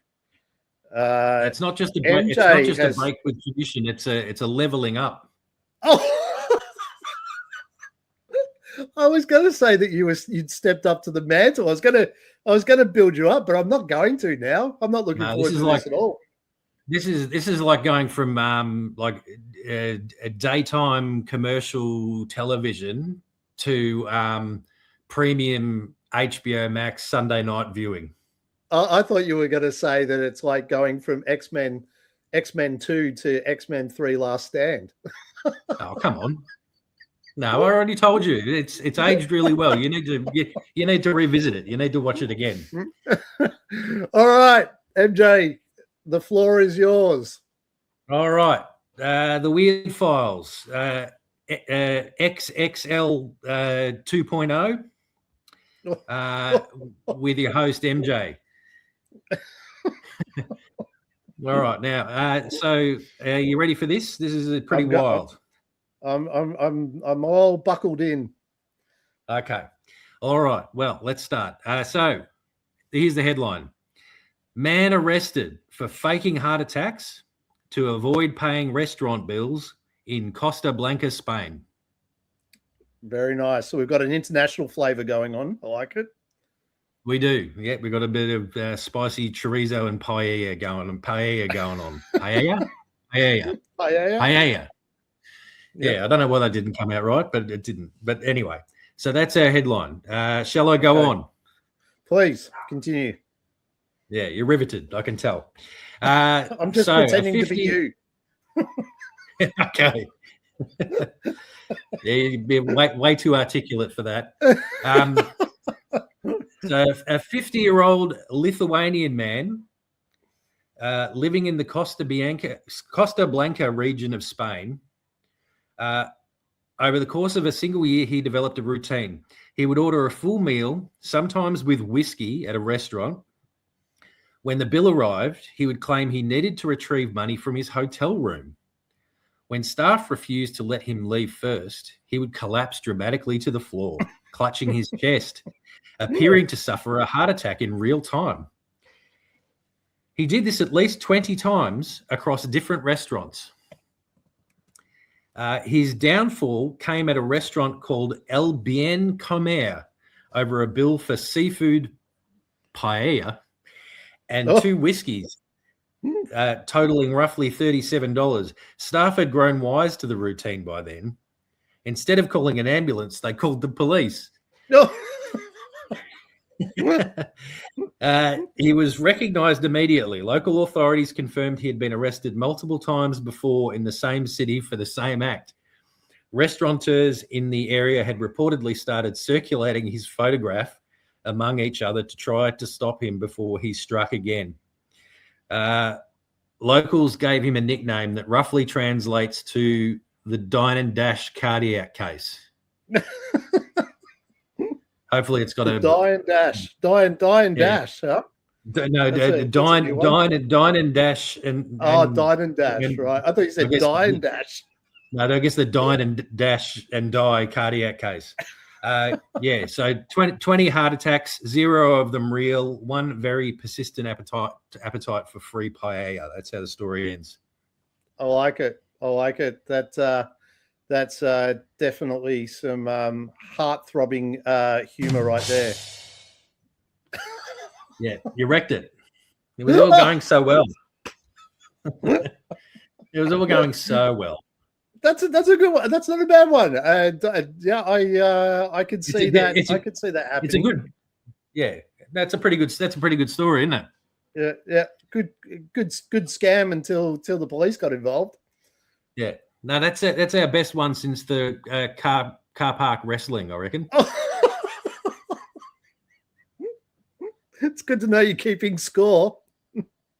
Oh, I'm keeping score. Don't worry about that. Okay. Well, I've postponed mine for next week, so get everyone look forward to next week. So I'll give you a preview right now. It's called Naked Drive-Through. So get ready for that one. Next don't worry, everybody. I'm on the lookout for a good one so that he can't do his. So we'll see how we go. We might get to the point where we have to flip a coin and decide who does the weird files. We'll fight in the car park in the wrestling. All right, sounds good. Yeah. Now we'll get a couple of car boot cocktails and yep, and juice ourselves up and get into it. And get into the wrestling ring. If you've got a wrestling name for MJ or myself in our car park wrestling match, let us know on the socials under Pulp Culture Pod. I'm not sure I want that. I'm sure that'll actually bring more attention than than talking about winning from the ice cream sticks. So yeah, that's almost certain. Well, let's see what people come up with. Yeah, absolutely. Let's get into. Shall we get into the aisle? Yes, let's go into the aisle.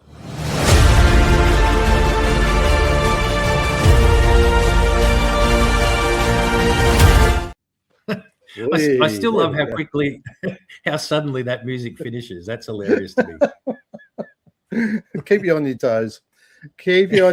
All right. MJ, what have you been reading this week?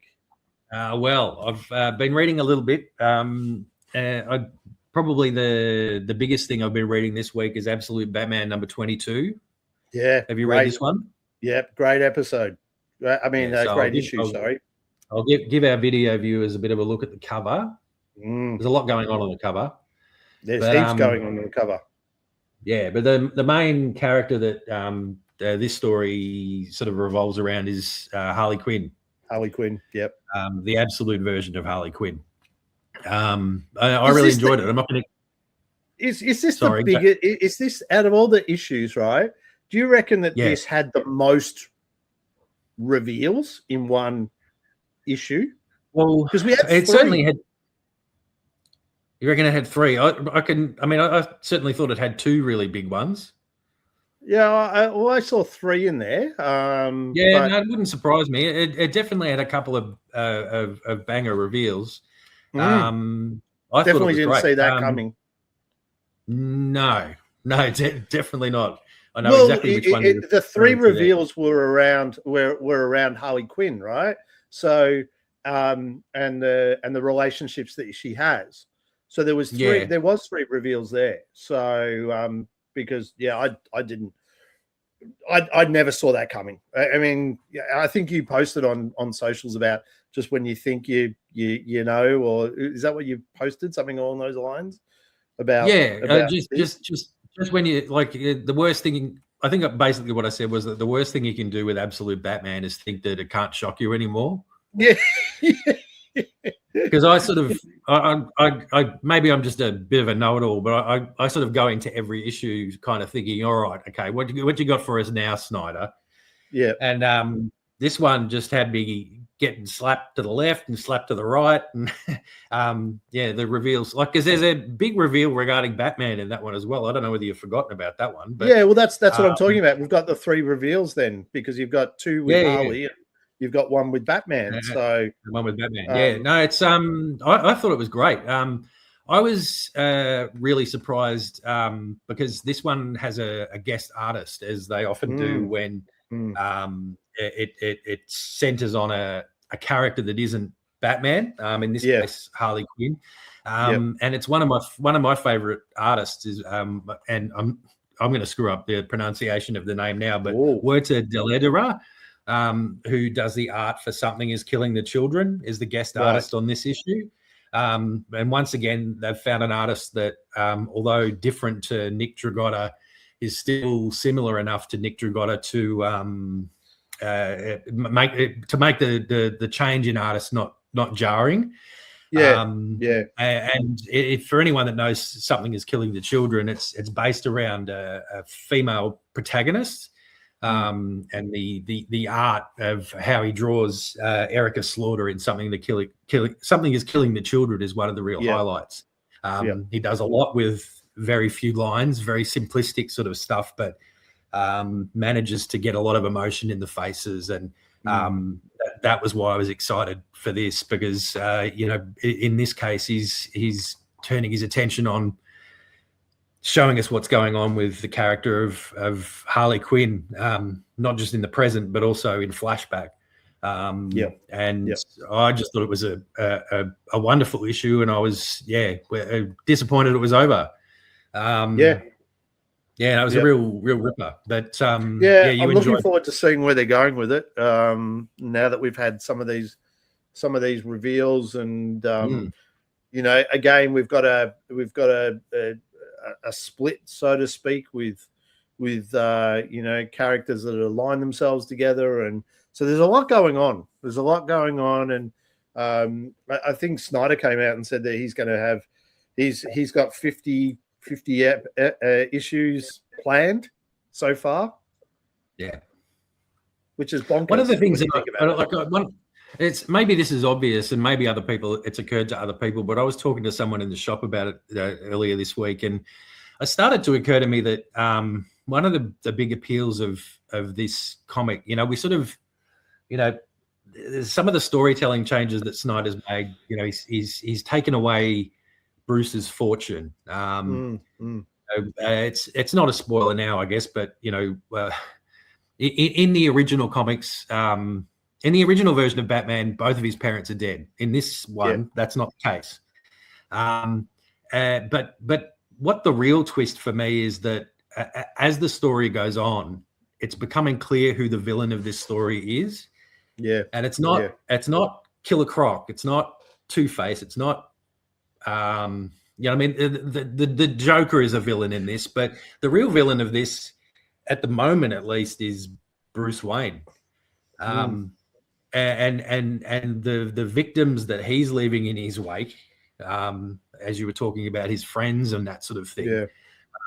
It's fascinating to me. Like, it's really flipping the whole how we respond to trauma on its head, and the damage that can be done if we don't respond in a healthy way. Yeah, this is not a redemption story by any means. Yeah, no, I think it's fascinating how it's making us question who the hero is of the story, if there is one. I'm hooked, loving it. I think, if anything, my enjoyment of it's growing, which is what you want, I guess. But it's such a great series, and this was a really good issue. Yeah, it feels like a really long whodunit, where you're always guessing, I think that was the gist of my post that you were referring to was, you can't think you've got your feet under you, because as soon as you do, Snyder and and Dragotta and friends come and kick your feet out from under you. So yeah, it's great fun. Yeah, absolutely. Talking about Absolute series, I read Absolute Catwoman issue 2 this week. Have you? I haven't read this one. Well? I haven't read this one yet. No. They all die. Spoiler alert. So that's the end of the series. It's done. All right. Hope you enjoyed issue 1 and good night, Australia.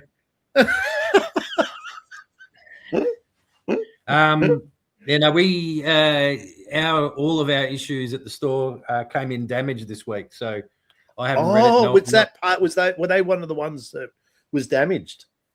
Yeah, I'm not sure what happened, but they were damaged, so we're having to wait a little bit longer. I know I could read it digitally if I wanted to, but I'm happy to wait. But frustratingly, I haven't read that one yet. Was it good? Yeah, it's great. We get to see more of Cassandra Cain, and that we knew that was coming, so it's not like it's a spoiler because it's been well publicized on socials.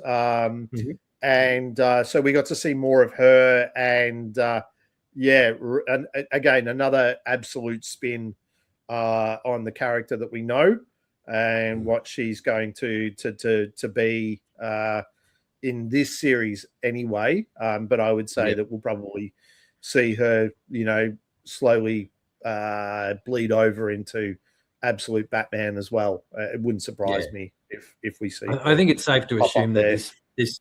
I think it's safe to assume that this Catwoman miniseries is going to circle back to the Batman series proper. Exactly how that happens, I don't know, and I don't want to know at this stage. I'm happy to read the issues and find out. But I'm sure it's just going to add to the main saga. Yeah, I think it's great. I think what they're doing is really cool. I really love Bengal's work. I think I really enjoy his storytelling through the panels that he creates. Unlike there's something really shiny and bright about Catwoman that's very different from Absolute Batman. I can't work it out. I don't know whether they've done that on purpose because she's a thief and she steals shiny, precious things. But it just does feel light and bright, if you know what I mean, even with a story like hers. Yeah, I'd noticed that with the first issue as well. I think the line work is much more. It's more rounded. Nick Dragotta's stuff is very jagged and harsh. And of course I mean that in a good way. But I think that the art by Bengal in this one is just it's got a rounder, softer, slicker edge, which obviously suits the character of Selena Kyle perfectly. But and also Cassandra Cain, definitely. Grayson and Snyder working together as a team on this is great as well. I think that Snyder's probably just directing from the sidelines, but like I said, it's great. It's a really good read. I'm really enjoying Catwoman. I haven't picked up a Catwoman book before, so this is my first time with a Catwoman book, but I'm thoroughly enjoying it. I've been reading Catwoman reasonably consistently since the beginning of the New 52. And it's become a title that I really enjoy. And to be honest, this one, it's not as big a separation from the main book as some of the other characters yet, at least. To me, sort of thematically, they've got a lot in common. To be honest, but I'm interested to see where it goes. It's definitely. I think it's safe to say it's definitely a younger version of Selena. So it's like perhaps, earlier along her timeline than it would be in the main stories. But, I'm really interested to read issue 2 when and if it arrives at the shop. Undamaged. It'll get there. I jest when I say if, but I'm sure it'll be worth the wait. Yeah, I get you. You've been reading some Transformers, I see. I have, yeah. I think I've still got one issue to go. I haven't read the latest one, so yeah, I've been reading Transformers. I've been catching up with G.I. Joe. I've read the first couple of issues of Mask. I'm really enjoying the Energon universe. Yeah. Did you so you with G.I. Joe? So this is the Skybound series. Have you reached the issue where Prime and Duke meet? I have. Yes. Yeah. I think that was either the last or the second last one that I read. Second last. Yep. Yeah. And No, it was the second last because I've read the one with Scarlet and what's his name, the snow guy, the snow ninja, Snow Job. Snow Job. But yeah, there's another guy. I thought it was Snake Eyes in a white uniform, but Shadow something. I don't know. So I've read, I was expecting you to know who it was. I can't remember. I can't remember actually. I've been reading the other G.I. Joe series, which I'll talk about in a second. I'm about to go full Nana on a Zoom call, and I'm going to show you a picture on my phone.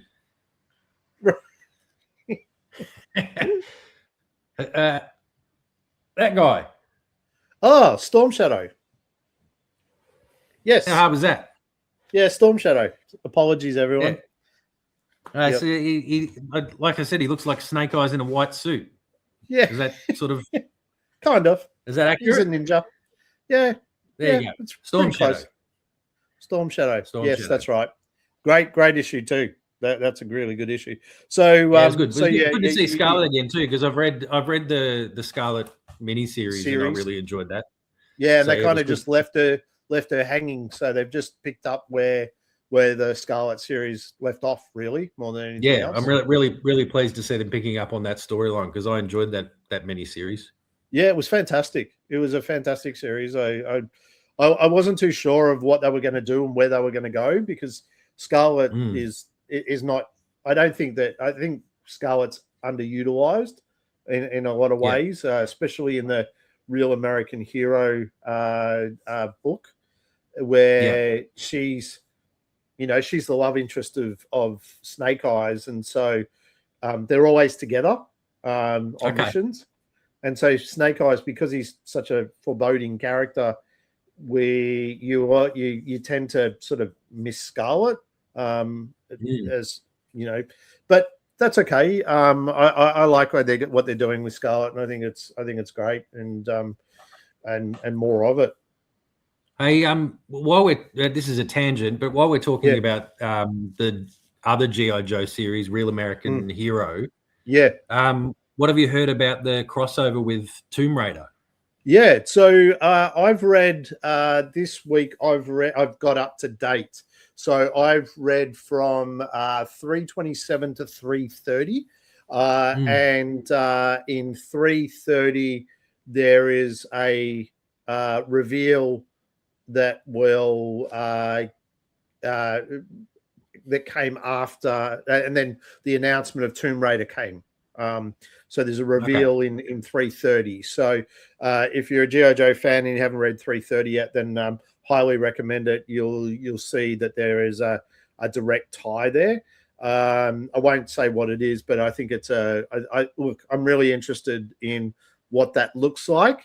And is this another way that Skybound's bringing another property into the Energon universe, or is this it is a one shot, right? So, but it is a direct tie into to that, and I wonder whether that's just going to be a property that they'll Skybound will get involved in now that they've brought it into the mainstream comic, if you know what I mean. Yeah.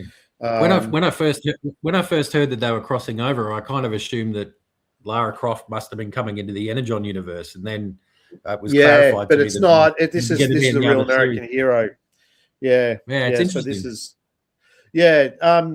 So what I've been reading at the moment with G.I. Joe is that we've had a couple of side missions where they're trying to destroy a number of Reveranchi bases, and we've got this sort of underlining story that back in the day, in very early issues of the series, we had Snake Eyes, who was being brainwashed by Dr. Venom to be a Cobra spy and infiltrate G.I. Joe.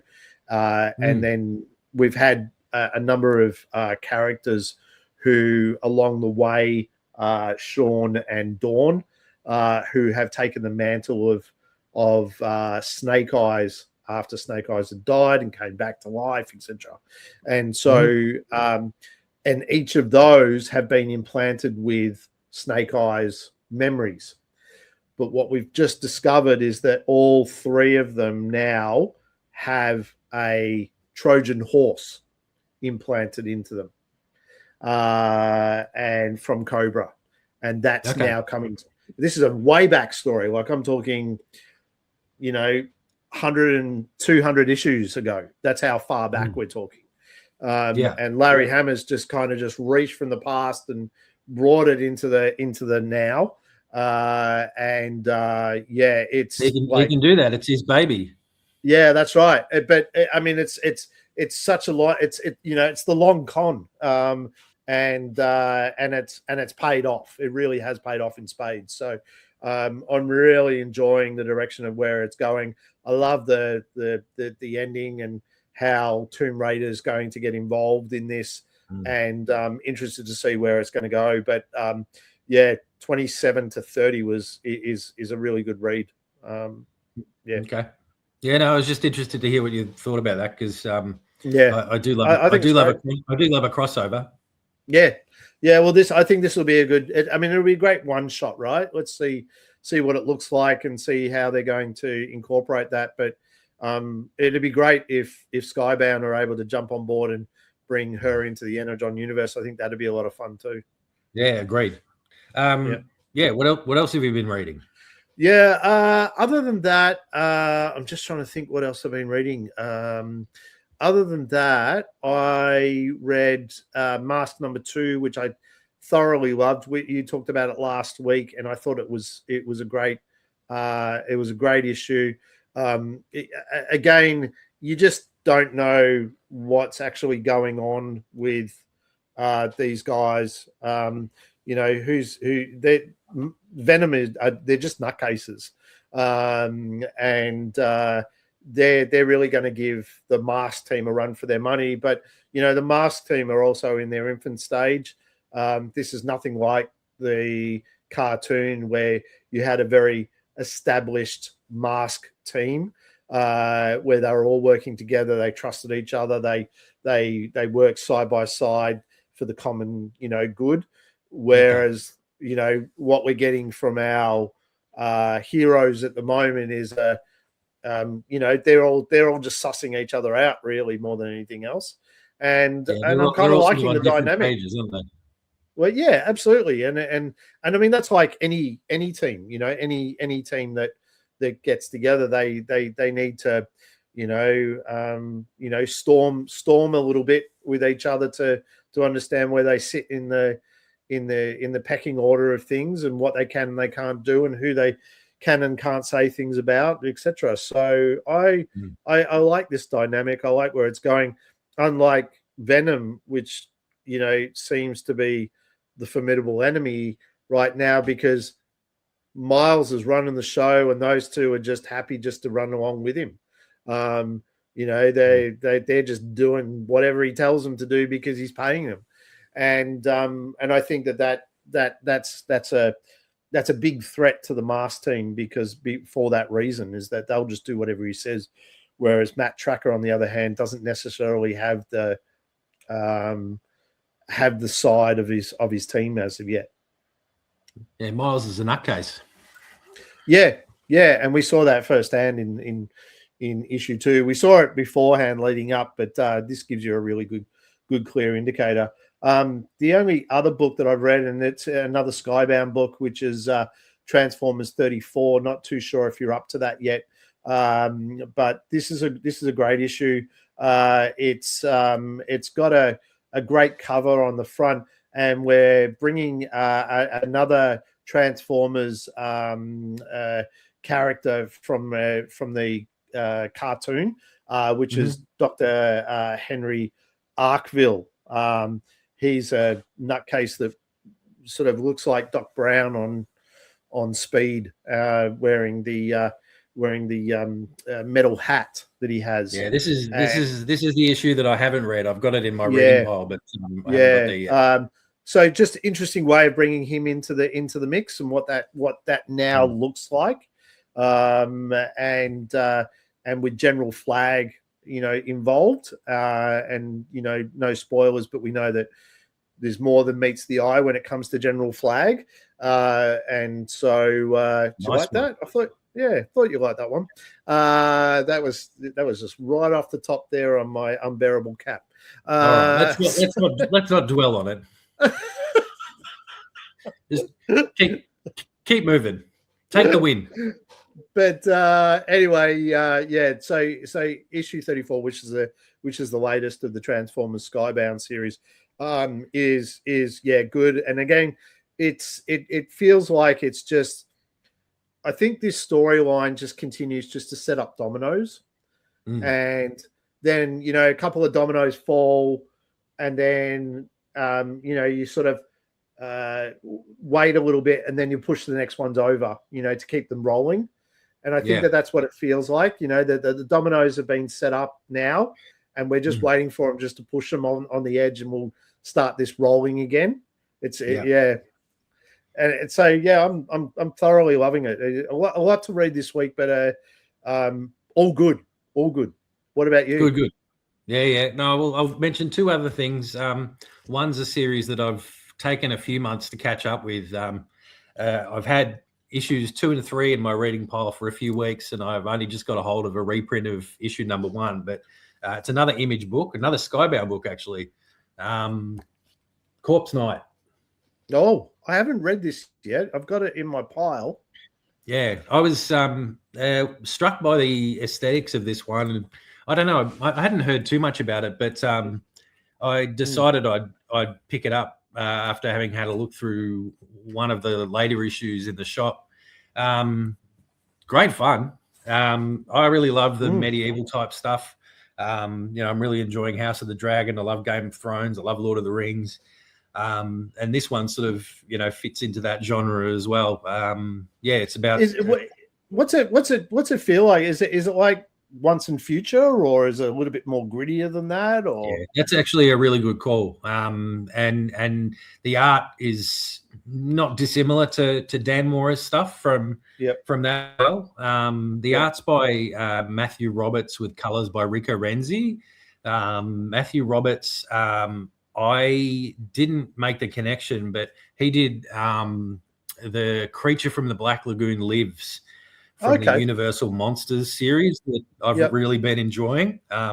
Creature from the Black Lagoon Lives, I just sort of read to be a completionist. I hadn't seen the Creature from the Black Lagoon movie, but I read the book all in one sitting and I loved it. I thought it was great. And that night or the next night, I went and watched the old movie and I loved that as well. So and a lot of that was based on Matthew Roberts' art.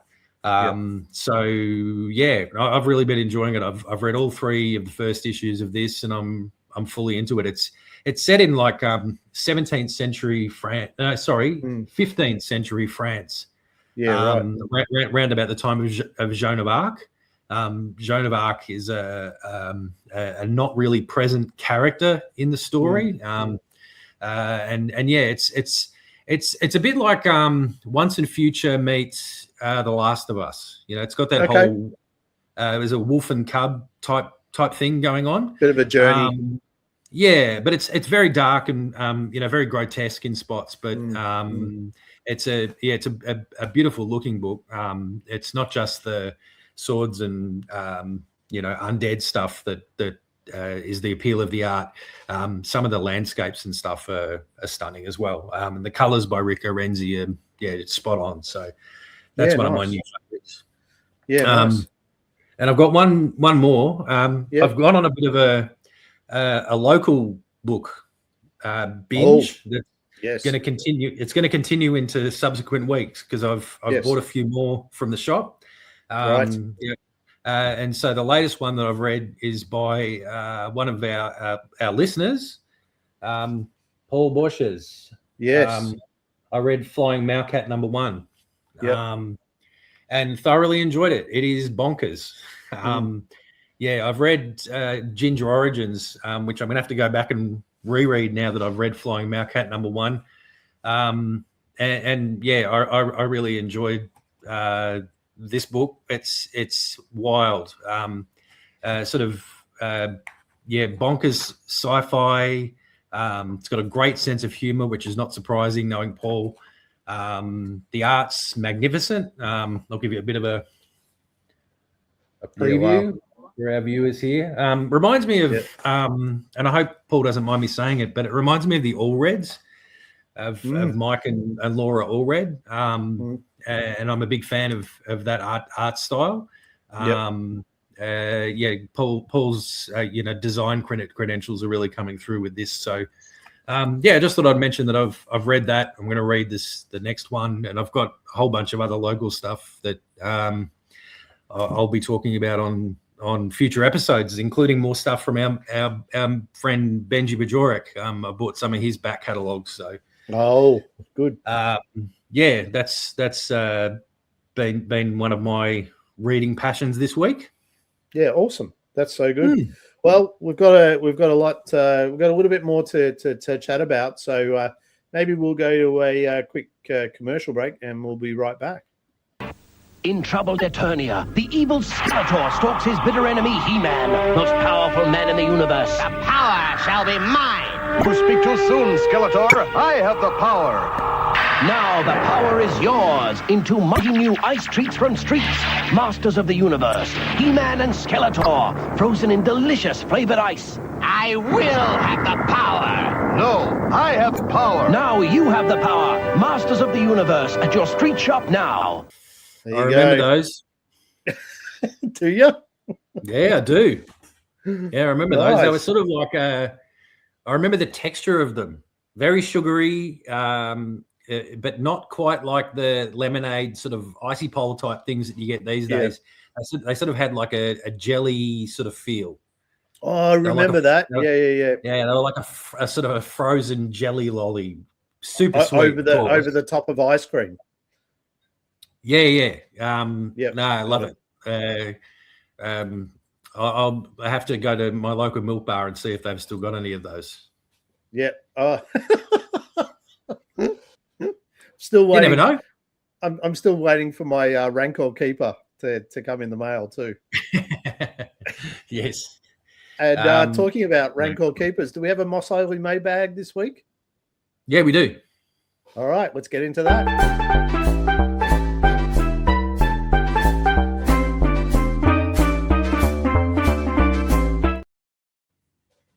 We've got a couple of letters this week from a couple of different. I didn't want that music to finish. Couple of different. No, you didn't want the segment to start. That's what you're saying. That's rude. A couple of different letters from a couple of different issues. First one, I don't know what to make of these covers. I'm not sure what's going on, but I think that the editorial at Return of the Jedi magazine started to lose the plot at some point. Can you show us the cover, because we've had a big interest in these covers. Have we? Oh, yeah. Everybody loved Aha Luke from last week. Okay. Yeah, well, I mean, they're only human, our listeners, presumably. Yeah. Who's on that cover? Well, I think on this side we've got an Ewok. Oh.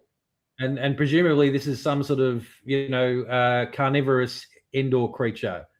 And there's another dude down the bottom here. So I'm not sure. I haven't read the comics in this. I will read them at some stage, but for the moment, I'm mostly focused on the letters. So I reckon that's the Ewok that ended up attacking the first woman that wore Leia's dress in Return of the Jedi. Oh, you reckon? Yep, he looks pretty feral there. This is supposed to be the most joyful segment of our show, and you just turned it really dark. I thought the Weird Files was the most joyous segment of our show. Well, this week it was. Oh. Anyway, let's go for this. Let's go for this letter, shall we? Actually, no. We're going to read the one from the other one first. Sorry, okay. Backwards. All right. So now you get two back. I'll show you two covers back to back, and then I'll read the letters. But this is the cover of the other one. I'm not sure what's going on there. We've got a judo kick with Han Solo. Or are they playing Twister? They're playing Twister. Yeah, I reckon they're playing red hand on green. It's a speed round of Twister. Okay. Look, it does say death sentence down the bottom. So, it's Death Twister. Oh, no, don't like that. All right, so we'll read the letter from this one first. Okay. So I want your feedback on these. I want you to tell me whether are they still erring on the caution of the dark side? No, I've avoided those. Okay. Although I did find some more. Like that pattern continues to. Actually, now that you mentioned that, I'm going to read a different one as well. This one, it's got a really great joke too. This one's it says, "Dear Cyril, this is General Payet. I am in a Star Destroyer heading towards Earth, and I am holding your girlfriend prisoner. If you don't join, the Imperials will kill her." Oh. See? More evidence. Oh. Okay. They love the Empire. And here's the joke. I don't quite get this one. What kind of sweets are Han and Chewbacca? Don't know. Han Polo and Chew Bubble Gum.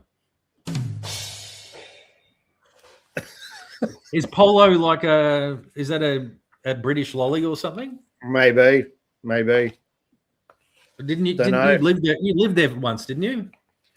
Yeah, but I don't recall. I don't recall it being a lolly. So, okay. You're probably on all the health foods. What? all the health foods that the UK are renowned for. So we'll go on to our main letter. This one says, "Dear Cyril, while on holiday in Stirling, I discovered a Return of the Jedi arcade game. I put my money in and Darth said, 'Lead them to me.' Oh. The game begins on Endor with you as Leia. After knocking bikers about, you reach the Ewok village, whereupon C-3PO makes a speech and you fly through the Death Star and blow it up. Cyril, you've got to see it to believe it." And that's from Thomas McGrory from Glasgow. So I've read it in the wrong accent. I think that's the Return of the Jedi game that he's referring to. I was going to. That was my question for you. Was do you remember Do you remember that game? I remember that game because it was a side scroller, but it also had the simulator for the X-Wing, and I think the speeder bike, if I remember rightly, too. Okay, I understood most of those words. So yeah, I think that kind of recall something like that. I mean, I remember the first one coming out. I think that was like, when was the first one out? Like 84. I think it was like 84 when they brought Star Wars out in the arcade, and that was amazing. I'm asking you because I'm not as down with all the games as you are, so I thought you might remember it. Yeah, I was one of the Stranger Things characters hanging out of the arcades. Yeah, very nice. I was at home reading my comics by myself. That's not even a joke. That's just how it was. True. It's funny because it's true. Polo is actually a British hard lolly, by the way. So okay, all right, thank you. Yeah. I thanks for the joke. Probably lands a little bit flat, but nice try. No, thank you, Candypedia. Yeah. So our next letter, our next and final letter. this one I found really interesting. This one's called Darth Vader Drops In for a Visit. And we've had similar ones to this before, but this one's got some information that I was not privy to. Dear Cyril, my name is David Oliver, and I am the greatest fan of the saga. Oh, pretty good. Big call. Pretty good that they got it's facts. Like they did pretty well to get a letter from the greatest fan of the saga. Right. Recently, I had a visit from David Prowse. Oh. Who we, of course, know as the actor in the suit of Darth Vader. Yep. He was visiting my school as the Green Crosscode Man, and I invited him to look at my collection. Do you know what the Green Crosscode Man is? Green Crosscode. No, don't Google. You'll mess up my reveal. Oh, okay. Okay. Anyway, I'll finish the letter and then I'll show you. We talked about the films and the behind-the-scenes work. He was very interesting. I think I must have one of the largest Star Wars collections, as my bedroom is covered with pictures and posters of the saga, and I have been in the local press twice. David Oliver from Cumbria. He's obviously a very big fan. This is a picture, and I'm going Nana on a Zoom call again. This is David Prowse as the Green Crosscode Man. Oh, hello. So apparently, David Prowse I think it was from like 1971 to 1990 or something, was the face of a road safety program in the UK, and he played this superhero called the Green Crosscode Man, and I'd never heard of that before. Had you heard of that? No, I'd never heard of that before. I just did a quick Google search. Apparently, the adverts are credited with saving up to 250,000 children from being injured or killed on the streets. Well, because of his role as the Green Crosscode Man, he was given an MBE. Oh, for his services as the Green Crosscode Man. So, like, we all think of him as Darth Vader, and I think he was a wrestler or a bodybuilder or something back in the day. But this sounds like it was his real legacy, was as the Green Crosscode Man, which you know what it reminds me of. Cool. You know what it reminds me of? I'm starting to wonder whether they stole his outfit for the TV series. There's a bit of controversy here, a bit of a hot take. Does he not look like the Green Ranger? I think that's probably just the pose. But with the green and the shoulder pads? Yeah, maybe. I don't know. I think I'd like to give you a bit of a challenge, Nath, because there's YouTube videos of the ads. So for a future episode, one of our commercials. Green Cross Man is coming to you next week. Promised. Green Crosscode Man. Because that's a rabbit hole I'd like to go down. David Prowse, the superhero. Yeah. What do you think? Do you think he looks like one of the Green Rangers from Power Rangers? Do you think they stole it from him? Let us know. Hit us up on the socials under Pulp Culture Pod. I know one person in particular who will let us know for sure, which is a listener of the show, Nathan Dole. Nathan, please let us know. He's a huge Power Rangers fan. Shout out to him. Let us know what you think. Do you think he looks like Tommy the Green Ranger? We'd love to know about it. Hit us up on all socials under Pulp Culture Pod. That's so there you go. Well, that's no feature of Cyril. This has been a great issue of the Mos Eisley Mailbag. No, I can show you some pictures if you like. See, you had to go and ruin it. Yeah. We don't need to see the toaster. Here's him working hard in the editorial department. You look at him pretending. Why is he wearing a hat? He's a droid. Yeah, it's to keep the sun off his face so he doesn't get droid skin cancer. That's not something to be laughed at, mate. I hear it's a huge problem amongst droids.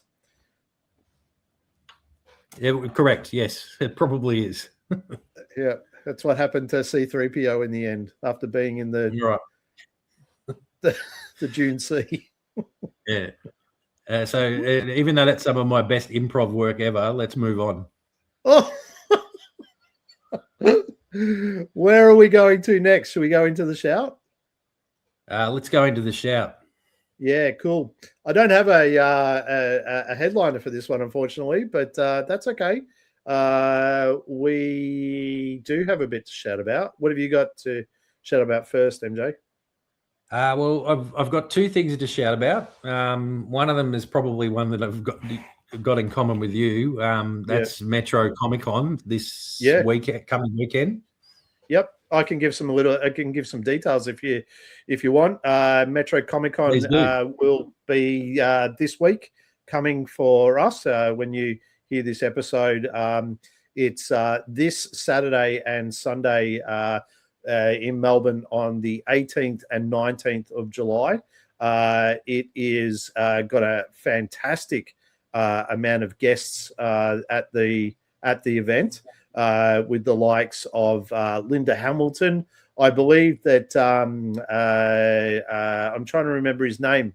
Edward Furlong is going to also be there. So we've got mother and son from Terminator 2.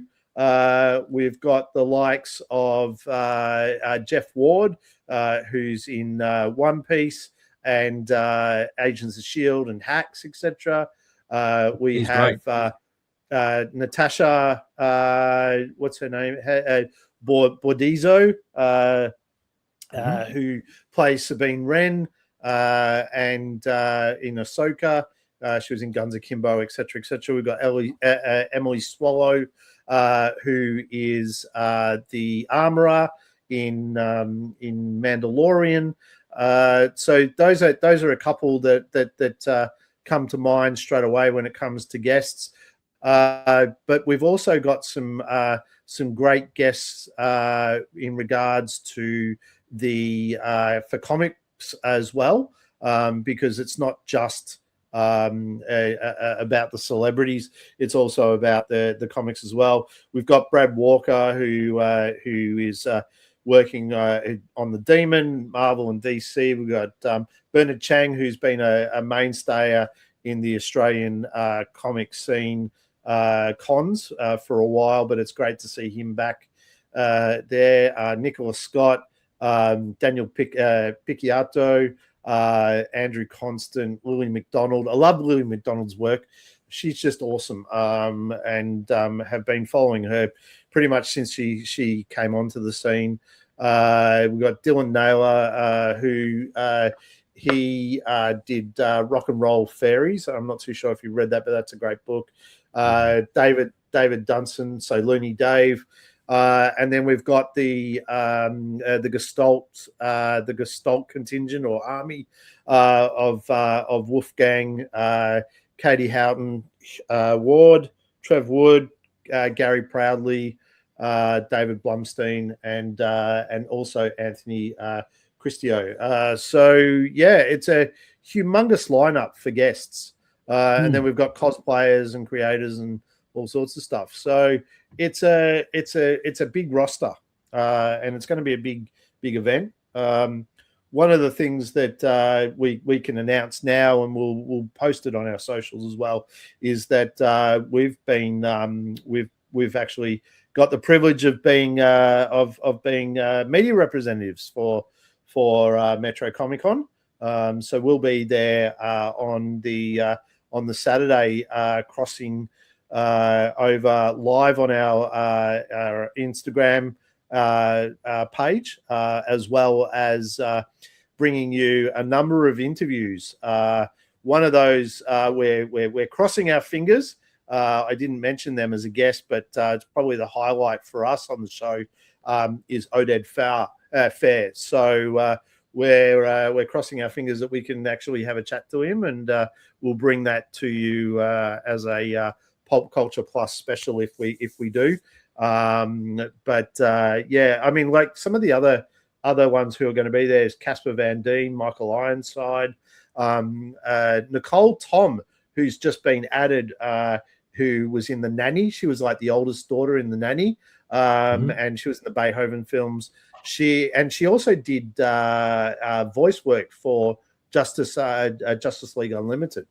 Okay. So she did Supergirl in Justice League Unlimited, and then the Superman animated series, etc. So yeah, amazing lineup, really good lineup for Metro Comic Con, and we're not just saying that because we have the opportunity to be there as a media guest, but because it's actually true.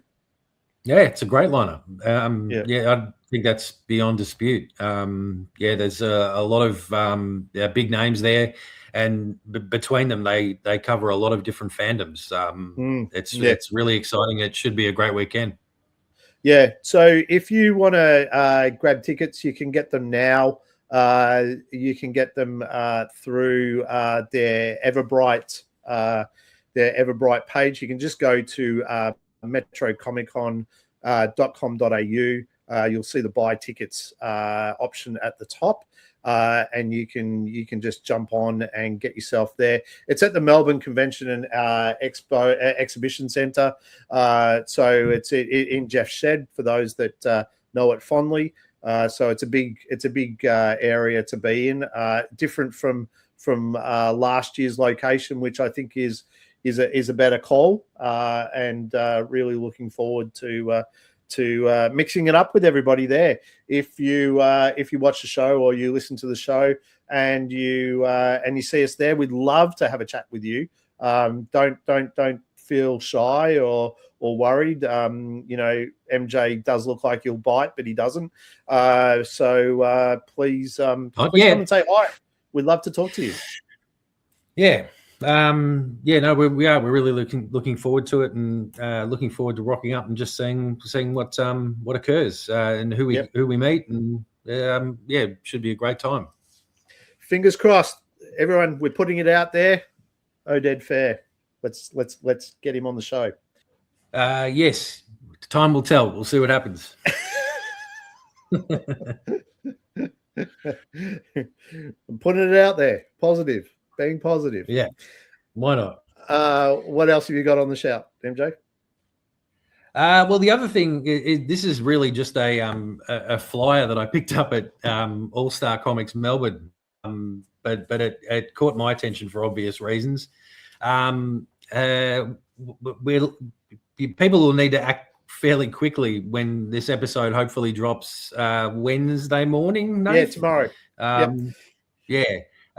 Wednesday night, the 15th of July, from 7:30 to 8:30 at the Carlton Club in Melbourne. There's a fundraiser for a Nightwing versus Harley Quinn fan film that's being made. Wow. I'm not going to be able to go, unfortunately, but I just wanted to sort of draw attention to it because, apparently there's going to be trivia and prizes and all sorts of stuff at the Carlton Club at 193 Burke Street in Melbourne. I wish I'd known about this earlier. That would have been fun. Yeah, exactly. I know, as I said, I know it's a little bit sort of late notice, but I just thought I'd give it a shout out because, we do love Nightwing here at the pod. We do love Harley Quinn as well. But I just thought I'd sort of highlight that in the hopes that maybe people might want to just rock up and support a creative project. And what time does that start? It starts at 7:30. It says it's from 7:30 to 8:30 at the Carlton Club on Burke Street in the city. So, if anyone wants to rock up and see what's going on, if anyone does go, let us know how you went. And we wish them well and hope that it's a success. Yeah, fantastic. That's great. That's fantastic. Yeah, good. Anything else for you on the show? Nope, that's it for me. How about you? Are we coming to a close? We might be, although before we get completely to a close, I suppose we could do this as part of the shout, but I figured we'd probably better mention the passing the last 24 to 36 hours of a pop culture icon, Sam Neill. Because we don't always sort of bring up these sorts of things on the pod, but there's been obviously a large outpouring of emotion and affection for Sam Neill, obviously well known for his role as Dr. Alan Grant in Jurassic Park, but also in a number of horror movies, Australian movies. Hunt for Red October. He was in Hunt for Red October.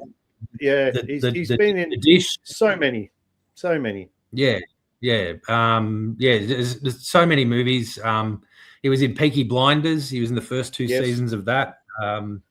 All sorts of stuff. But by all accounts, a really lovely, gentle, encouraging, creative man who had faced some, health troubles over the last few years, but apparently had managed to get through those. So this obviously came as a big shock. But I just wanted to mention that on the pod because I know that lots of people, myself included, are really feeling this one. And I just encourage people to partake go and enjoy his work. Go and enjoy his work. Yeah, go and enjoy his work. Whether you watch Jurassic Park or, as you said, Hunt for Red October is one of my favourite movies, and I think that his role in it is not to be understated. He's by no means one of the leading characters, but his stuff alongside particularly Sean Connery is crucial to the gravitas that story and those characters have. I personally, I think once I get off here tonight, I'm probably going to go and watch an iconic Australian and Melbourne film, Death in Brunswick, which is available on Amazon Prime. No need for a pirate ship. But yeah, I'm probably going to go and check that out. Have you watched the Australian film on Netflix, Untamed, with Eric Bana? No, is Sam in that as well? Fantastic. He's in that as well. So stellar cast, great film. Really well worth the watch. After the show, I'm actually going to check out season 5, episode 11 of The Simpsons, where Sam Neill has loaned his voice as the cat burglar. It's probably one of my favorite episodes. Very nice. That's a good idea. Plays Homer's nemesis, and so I want to remember him for some of his lighter moments in TV and screen. So I'll be watching that. That's for sure.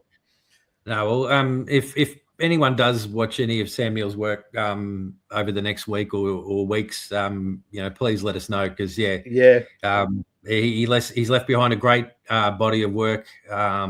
He's no doubt encouraged the careers of a lot of other actors and artists that we enjoy. I hope he rests peacefully. Yeah, well, I mean, it is a sad time for all involved, and our hearts go out to those that are feeling it. But we're how grateful and lucky we are that we get to for his body of work to live on, and that we can enjoy when we need it. So thanks for the memories. We appreciate it, and look forward to many more of those going forward. Well, thank you, guess what? It's the end of the show. The gong has spoken. I'm still not convinced that that's the best sound for the end of the show. Well, you've got a week to come up with a better one. Okay. Pulp Nation. All right, I've improved the weird files exponentially this week. So next week I'll try and improve on the sound effect for our. You know how you could improve by turning up to the production meetings. I didn't know we had production meetings. Oh, producer Mandy and Kim and myself, we're all having a production meeting. You're always too busy at the comic shop, so you've been. Plus, I don't check my emails.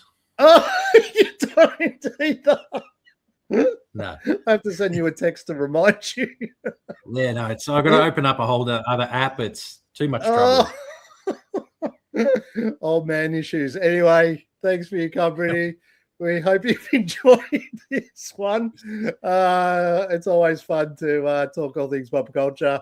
If you've got anything that you want us to talk about or you've got a weird files, or anything else in between, we'd love to hear about it. Hit us up on the socials under Pulp Culture Pod. But stay tuned next week when you'll hear MJ say, the Velociraptor doesn't bite you on the jugular like a lion, say. No. He slashes at you here, or here, or maybe across the belly, spilling your intestines. The point is, you're alive when they start to eat you. So, you know, try and show a bit of respect. I love it. Great tribute to Sam Neill. Thanks, everybody. Stay fresh. See you next week. Bye, everyone. Like what you're hearing? Tell your friends. Follow us on socials at Pulp Culture Pod. And if you're feeling generous, drop us a 5-star review on your favourite podcast platform.